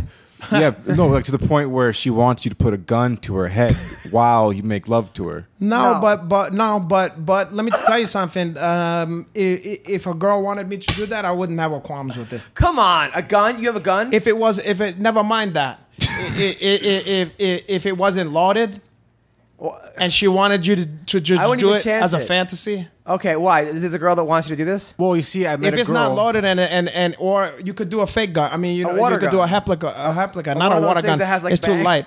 That Yeah, says bang. exactly. You shoot that, and she's gonna get hurt worse than a heel gun. The fucking flag gonna go into the eye. Bang. Well, you see, She's gonna get pink eye. I met this girl on the internet not too long ago, right? Right. And so I brought her over. My parents gone, and we have sex. But during sex, you know, I told the story how I have a machete under my bed. I pulled it out on one girl. She didn't like it. But I pulled it out. I pulled the machete out with this Most girl. girls don't like it. We put machetes out. Yeah, but this girl, she was like digging it. I pulled it out. She was into it. This big ass What are you, knife. the carrot top of weaponry sex? Yeah. All right, go on. So I pulled the machete out. I was holding it up to her neck, like pretending to like slice her throat open. And dude, she Why was would you getting- even I mean, what if you slip and kill her? Well, it's a very dull machete. So I mean, Well, you sound like a fucking dull machete. But let me tell you something. You know what I would do? I hit her with on top of the head. I bonk her over the head with the flat part. Caralho. And call it a day. Then I get to the fucking. Don't do any of that. Then I get Go right to the on. fucking. Go on. so then she texts me, she says, "Yo, that was really hot. What you do with the machete? How you pulled it out like that?" And she says, "I want to take this to the next level. I want you to hold a gun to my head, What's next? Okay. A cannon? So I mean, you got to just stop. blowtorch. a guillotine." Well, you know, just put her in a fucking A guillotine. medieval guillotine. Like just cut the fucking head. No, but here's the way I look at it. I don't I don't draw the line at ideas. Like if you want me to hate you and call you a fucking piece of shit and yell had at that you. before? I've done that before. Call and girls, it say does, people- you no, call them. if she want that, okay? Right. And it's kind of fun, you know, because it's like this kind of, you're whole playing, you're talking Yeah. shit, and spit and fight, whatever, you know, kind of shit like that. Where I draw the line, like I don't mind doing some hard grabbing and smushing, kind of Yeah. fucking get over here, and you know I'll grab you up. But where I draw, or maybe some slapping a little bit. But where I draw the line is like some girl might want you to, like actually to punch her or to do something kind of serious, and good for her or whatever. But that's where I draw the line. I don't really want to hurt someone like for heel hurt. Of You know, course. like to sting them with a slap or something like that is a different Yeah, kind of Mayhem shit. told me he got in It's trouble for that. Yeah, for because choking but girls not out not and- just because I was gonna get in trouble. That's where I stopped being interested in that. I don't Yeah. want to punch you in your face. Right. You know what I mean? So when it comes to really doing damage to somebody, I don't want to do that. But if you're just pretending something, playing, because would you not do that in a scene if you was in a Well, movie? No, of course. Would you I had not? a girl Would you? asked me to punch in the face, so I just gave her a noogie. Okay, that's fair enough. Right. Or take her nose. You know, take that and go. Look, I got your nose. Now get over here and give me a blowjob, you fucking asshole. No, but But so I would in a movie, would I fake hate somebody? Of Yeah, course. Would I pretend I'm gonna kill somebody, put a gun to the head? Of course. So if she want me to do that or do a fake hate or some bullshit like that, as long as I'm not doing some serious physical damage to somebody, I don't care the fucking crazy ideas. Right. And also I'm not into maybe Yeah, but the fake, you got to be careful because sometimes chicks, it's like, hey, I want you to fake rape me, right? And then like I had that on the road one time. The girl was like, I have a rape fantasy, but usually chicks like that have rape fantasies are a little off. Not all of them, okay? But then all of a sudden you play their fantasy and they go, he raped me, right? And then all of a sudden you're fucking getting arrested for fucking rape. So you Well, have to be really careful. I think that happened to what's his name, Marv Albert. You remember that years Yeah. ago? He was the woman. The fucking bitch said, "Oh, he bit me and he did all this stuff." Come to find out, she's a dominatrix that he's been fucking for like 15 years. Yeah. and like they got into it or whatever because he's probably like doing the gotta sugar be daddy and he super- upset her. But the biting and the stuffs was the same shit that they've been doing for Right, years. you got to be But- super careful yeah. with that because But- especially if you don't know the chick and it's one thing it's your wife and you role Yeah. play, but it's some girl you meet off Tinder that says, "Hey, I want you to put a gun to my head. I want you to punch me. Well, that's- And yeah. all of a sudden, she says some guy puts a gun to my head, and now you're being you're like, fucking "But brought I up for promise." charges. You know, You're you right. got That's a good point. So I shouldn't have but bought you know the what's gun. funny? Well, hold on, you Wait, fucking guy. hold I go through the Hong experience. I go through the opposite of that. When I've got into the hate scenes with the girl, it's so depressing. Like this one chick, she was like hot, smoking hot, like Puerto Rican, Dominican girl, and she's like, "I want you to hate me and all that kind of stuff." And I go, "Oh, okay, fine." It was not my fantasy, but I'm like, "Fuck it, I'll do it for you." And that's so I'm getting into it, whatever. And she's such a bad actress that it's almost like she looked like she wants it so bad that it's not even fun. Yeah, it's not it's like even fun, killing a deer coming up to you and taking the rifle and going, "No, please don't shoot me in the head." Yeah. She was like, no, don't hate me. It's like, yeah. I don't want this. And meanwhile, she's grabbing my. I'm like, listen, you know. And then it was even more of a turn on because I was like, you're a terrible actress here. You know what I mean? And I'm trying to get into it. I'm like, this sucks. Did you give her acting lessons? No, I was just like, I'm not gonna do that anymore. This is boring. When was this? This was a while ago, some years ago. You read a book, man. But the stuff is like if you want to hate fantasy, you better be good at doing your part of that one because I don't want to sit there. Plus, you gotta, at certain points, like I'll never forget. I went to this, I did a show and Phil Varone was there, who was like. What's Phil Varone? Phil Varone was like, he was. Phil Varone? No, Phil Varone. He was the drummer for Skid Row, like after Sebastian Bach left. But he was he's a good drummer. So he was part of this swingers club. Oh, right? caray. So I do a show at the Improv. I get off stage and all these swingers came up to me and they were like these cougar moms, Yeah. And some of them were hot. Yeah. Like older hot, but hot. Yeah. They were like, hey, just very sexy, they were, not perfect tens, but sexy as right. fuck. So we went to some club afterwards. They were grabbing my cock. Blah, blah, I blah. like that. So Well, then not to grab your cock, but I like when they do that to me. So then they invited me to this swinger party. It was like on Super Bowl week, Super Bowl, and I never forget. The Super Bowl's playing. There's a bar there, and there's a chick, like getting on her back with her legs in the air, getting fisted, right in front of everybody. Oofa. And everybody's watching the Super Bowl or watching this. And this girl, Kind of hard to watch the Super Bowl. Kind of horrified by this whole thing, Yeah, right? that doesn't turn me off. The fisting don't turn me on. And the girl says to me, next to me, goes, ugh. I go, yeah. And she goes, he's doing it wrong. So the point of that story is, she was so desensitized to all this shit. Yeah. That what really bothered her was he was doing The it wrong. technique, yeah. You have to stop at some point. Yeah. Is what I'm trying to say. So you're saying I shouldn't? No, you went out and bought a gun. I bought the gun What? Oh, you bought a gun for this purpose? Yes. You don't already have one. Where did you get this gun? on the internet. Is that even? Do you have a license? I do have a license. That's why I bought it. But the thing is, How do they give you? You have like 19. Don't even ask any question because you're gonna get this stupid idiot in trouble. I don't want to get in trouble. Yeah, That's why I have a don't gun. talk about none of that kind of All shit. right, go on. I sent her. It's a big ass rifle. I sent her a picture of it on Snapchat. First of all, I don't think she was talking about a rifle. I don't think she was talking about a hunting rifle. Well, exactly. I wasn't sure what she meant by a gun. You got like an AR-15 with 22 caliber bullets in there. It's got a scope. Yeah, it does. It does have a scope. Yeah. That's not what she. I feel She meant for you to use scope on your breath, not to put a fucking thing on the gun. He just holds makes- up a musket. She's like, you fucking breath. You put some scope, okay? Yeah. Yeah, it makes me very uncomfortable. I don't know if I want to do this or Wait, not. no. First of all, she did not mean a rifle. Okay, number one. uh-huh. This kid. Number two. You needed somebody to look after. Where did you go? Like some Civil War reenactment site or something? Yeah, there was a bayonet at the end of the fucking thing. No. She gonna wear like she gonna dress up like the The head coats. yeah, the red coats. She's gonna put a powder wig on that fucking bitch. She's gonna choke on the powder. The irony. There's gonna be a drummer in the back. Yeah. This is depressing. Yeah, okay. You should use the fucking deer rifle on yourself and forget about no, the come on. Have you actually met this girl? Have you met her before? Yeah, I met her. You guys had sex before? Yes. Okay, so you went out and bought because you went you out, fuck her with yeah, the yeah, machete you or went out whatever. and bought a rifle. Send back the rifle. You don't Send that Now, also did back your to parents girl. wonder why there was a rifle ordered to your house? Oh no, the rifle doesn't show up to your house. You can legally buy weapons like firearms online. Yeah. They just have to ship them to a licensed firearm dealer first. You have to go pick it up. Yeah, and from then the you gotta dealer. fucking wait. Oh, so you gotta you wait went- whatever days to Like make sure 10 he's not a days, yeah. sick And person. did they ask you But why actually now you want to they- use they this don't care. rifle? Yes, I told him it's for hunting because I do have a hunting Can license. you imagine a sick person like him is able, an unstable person is able to just buy that? This is honestly, I was actually for the NRA until now.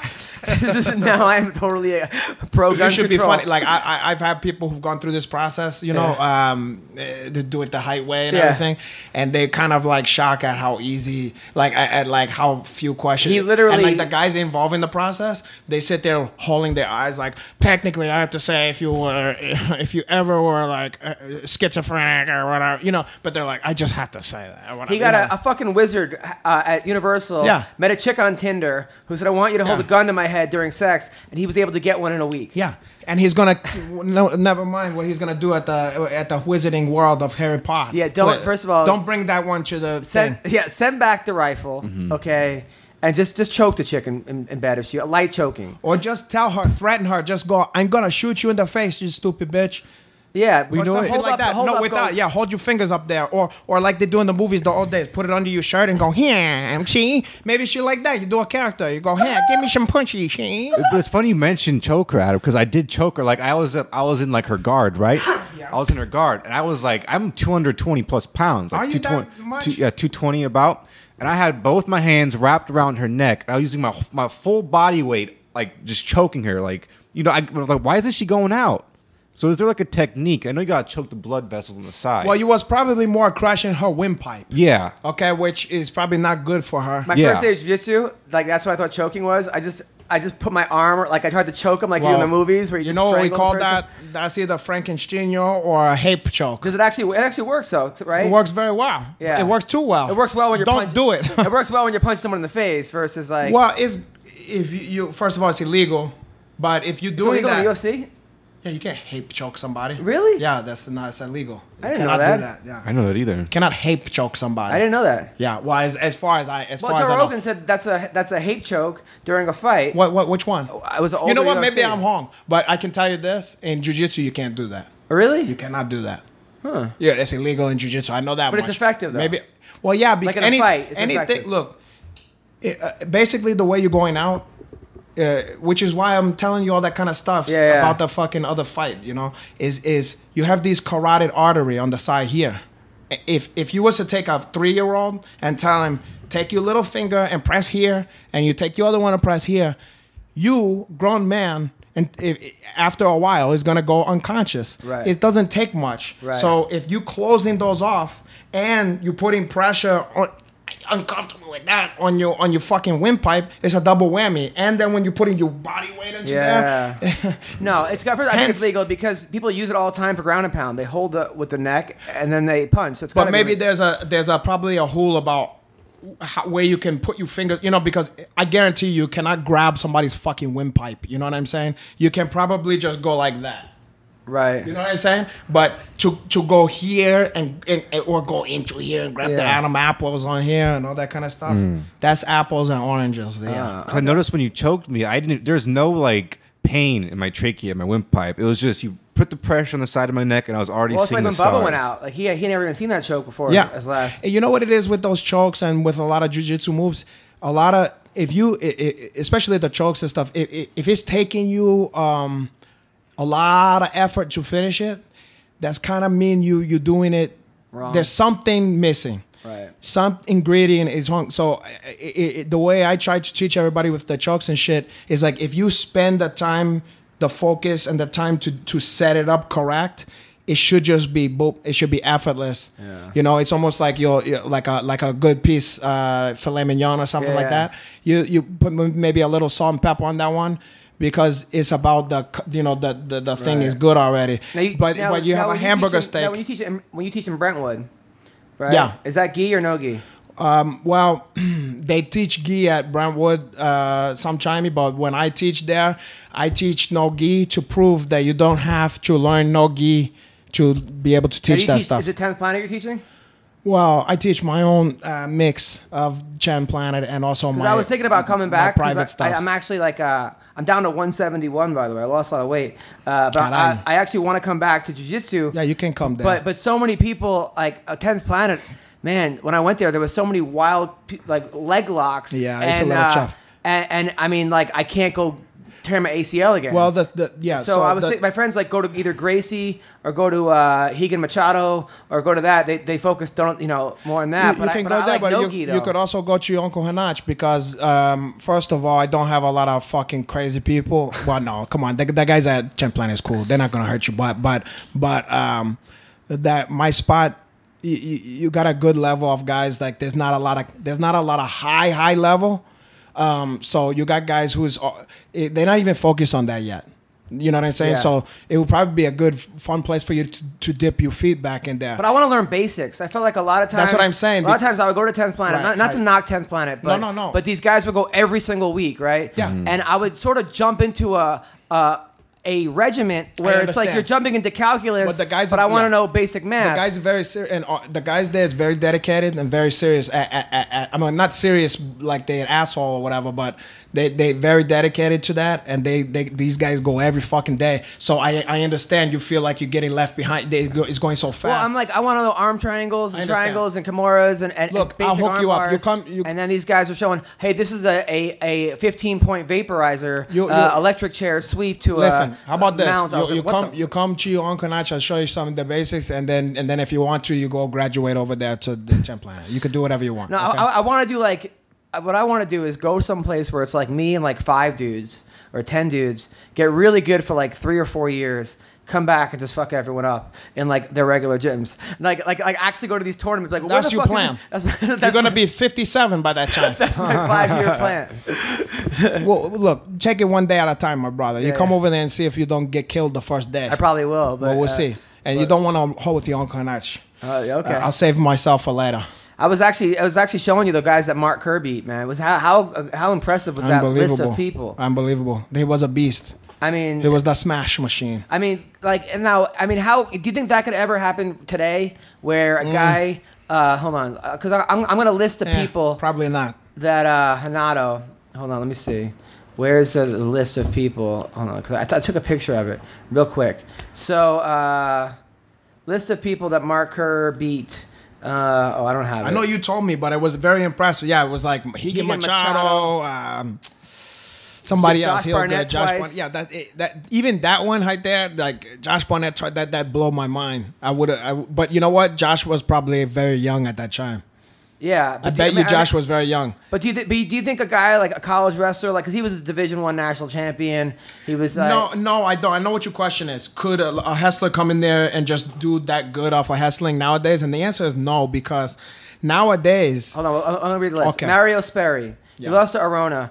He beat Josh Barnett. He beat Higa Machado, Rico Rodriguez, Leo Vieira, Mike Van Arsdale, Ricardo Almeida, Sean Alvarez. Leo Vieira is a very small guy. I mean, let's not get that twisted. Carlos Barreto, Barnett again, Chris Hazeman, Sean Alvarez. Okay, yes, all great names. All the guys is fantastic. Okay, and it's a huge feat for him to do that. The reason why I don't think he's gonna do that nowadays is because back then, what year we talking, like what?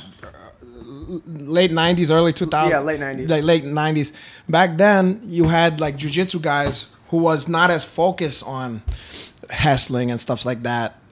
But as the sport has evolved and through the years now, these guys is doing gi, no gi. These guys is doing MMA. They're doing so the IQ about hustling and they're practicing of the hustling before it was non-existent. Now you got these guys who's very good at that. So you're not gonna have the same success just being able to take guys down and win on points. By the way, he won on points at every single. But that's one what of I'm those, saying. except See, for Barnett and Nelson. That's what I'm saying, because you're not gonna be able to just get away with that. You know what I'm saying? So I feel like although a lot of hustlers, they do it now, they sandbag in a way, because you got a hustler who goes into like a grappler's quest or whatever, one of these fucking tournament, and in a no gi, it's different in gi, but in a no gi match. And he's a white belt or a blue belt, but he's a whatever college wrestler, college fucking All-American or whatever. So to put him against, his grappling is like a black belt level, just in hustling, and it means something. It's not just a nothing. Or he's a black belt in judo and he's going in the blue belt. It's fake. It's unfair, because then you got this white belt who might be the best white belt in his school or the best blue belt. And he's losing to this fucking guy who don't know any jiu-jitsu, but he's just winning on points. So he's beating you at a fucking hustling match. It's chicken shit to me. Well, I don't like, though, how somehow EBI sort of evolved into a guys starting off on their butt scooting, just pulling guard, butt scooting, and it becomes sort of like a leg lock competition, which I respect. But I do feel like in some ways jiu-jitsu was made for, when it comes to fighting, to give the smaller guy a thing. And in the UFC, yeah, there are guys, the Ben Saunders or that kid that we had, Jason Knight, who can sort of use that. But a lot of times these guys, when they pull guard or just go for that, they get knocked out or stopped. It depends on the guy, but as far as EBI go, I have to be honest, that's I've seen a lot of jiu-jitsu, okay, in my life, and I've been to more than enough jiu-jitsu competitions all day long, watching match after match, okay? So, like, there's not a lot that's going to excite me or impress me, unless somebody I know always fight, whatever. I had to say, out of all the competitions out there, the EBI, the way they do it, is the most exciting. It's very exciting. As far as there's nothing more exciting than MMA. But don't you think guys should get points for takedowns in jiu-jitsu? Yeah, but the whole point of the EBI thing is so that you cannot stall. The whole design of that is to not reward people for stalling, which is if you have seen enough of those point match where guys get, like you said, those hustlers get some points for takedown and lay the fuck around. Right. And it's boring, and I don't want to watch that. Isn't there kind of some sort of a happy medium? No, there isn't, because So you think like two guys starting butt scooting? no. I'm saying whatever. That's a guy's style or whatever. But there is no happy medium when you're talking about points versus, because either there's points or there's no points. Right. Submission only. You know what I'm saying? So as far as the shit goes, EBI Hools is the most exciting. Yeah. Fan-friendly way to watch it. Now, do people, maybe some guys do too much butt school, like just starting on the ass? Maybe. Yeah. Do people do too much leg lock? Absolutely. But that's just what's in vogue in jiu-jitsu It's now, effective. because it's the great equalizer. Yeah. If you put me in a match against like a blue belt or something like that, I'm going to say if you take away leg locks, he have like zero chance. But if you put leg locks in there, you gave him a chance now. It's like the chances of my fucking knees that I've been through torture for years and years, getting like cracked by somebody quick on some shit, is possibility. Right. It's almost like that puncher's chance. Right. But so it is the equalizer, and I think people love it because of that. It's very powerful. I didn't love it. I fucking tore my ACL. It's terrible for me too, but it's like a nuclear weapon. I mean, if you get good at that, that's why these guys, Gary Chonin and Gordon Hine and all these guys, is becoming like incredible. Right. Because they have taken that thing that's like that nuclear weapon, and they have made it almost better than anybody in the world. Right. And more so precise. No, you're right. That it's very hard to beat a guy like that, because if you can stay out of there, good for you. But if you can't stay out of that position, which eventually, you're gonna end up there and slip on a fucking banana peel. I get it. I understand, and I respect it. Oh, and by the way, I was thinking about the stuff so we was talking about Chael Sonnen, Yeah. And I don't want it to appear like I don't like the guy or I'm upset with him or something like that. The thing that went on between us was my fault. You know what I mean? But all I was trying to say was, I don't think he took it well, and I don't think he's happy with me about it. But I don't feel that way.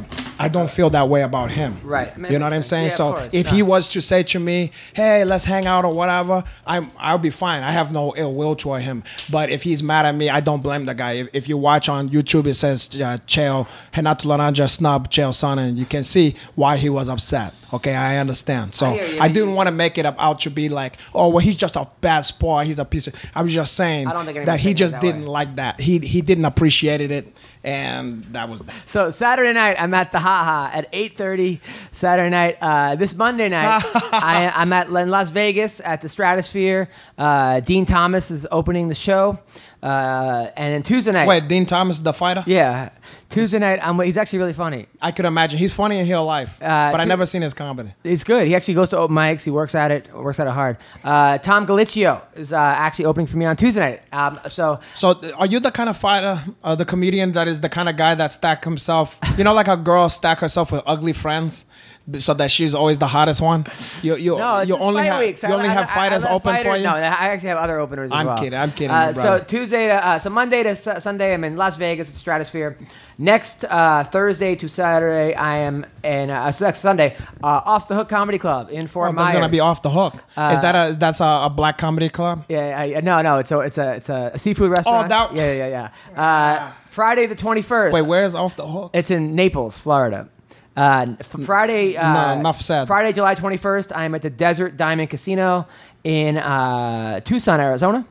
So Tucson. Yes, Tucson, Arizona, and then in September, August, I'm going to be in China doing comedy for China. In China. Wait, you're gonna be in China? I'm gonna be. They're taking all our jobs. They even taking our fucking lowest level comedians. Lowest level. I'm sorry, fucking national headliner. Sorry, the national level headliner. Yes. They taking our Jewish comedian and first of all, listen, this is not in my watch. Yeah, because people start fucking. What happens is on Twitter, these idiots start putting down all my gigs. I'll be like, I'm at this, and then people are like, why don't you get a fucking real gig? And then they'll at you. Okay, and then I have because to they're block just trying people. to be funny. I know, Wait, but I have listen, to block people. It's one thing by when the you do way, it, I don't care. but you have to thing is, know. I know, but the problem is that It's just a callback. Well, I know, but the thing is that I'm putting that gig in the thing. They're gonna So do now this. They're gonna do this even more now.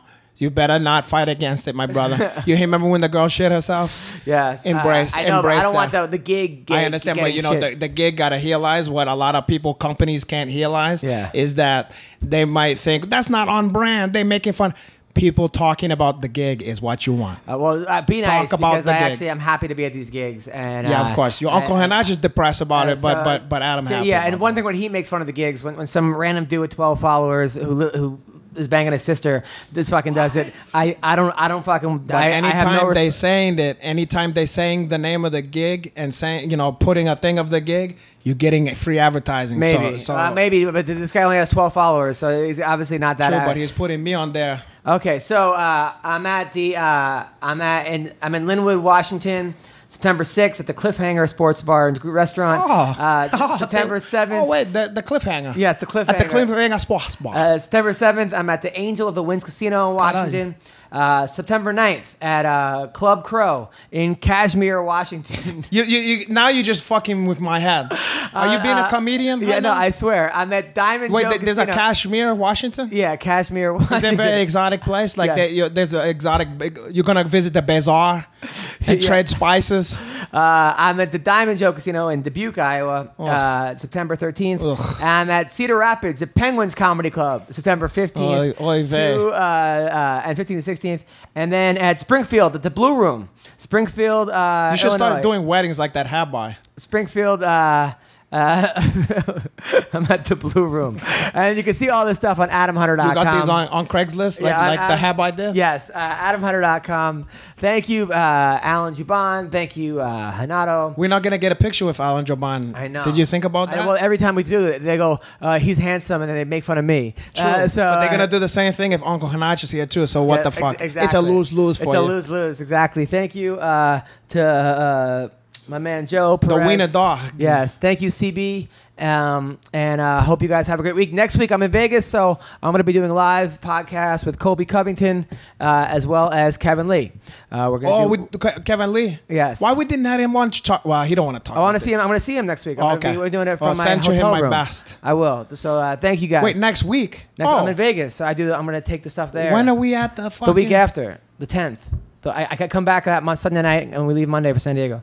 Oh, I keep thinking it's on the weekend. Oh, so it's Monday. Hey, Monday, yeah. It's me, you, and Maybe Boz we Rutten. should. You know, we probably should. Me, you, and Boz Rutten. I bet you we should do stuff at a restaurant, bar, lounge, whatever there, because probably don't got much going on Monday night. Maybe get some fucking. We host a party in there, bring some fucking people into that goddamn place. We should do that on a Monday night. Yeah. Let's hook it up, San Diego. Think about it. Cool. Thank you guys. Take care and have a great week. Mwah.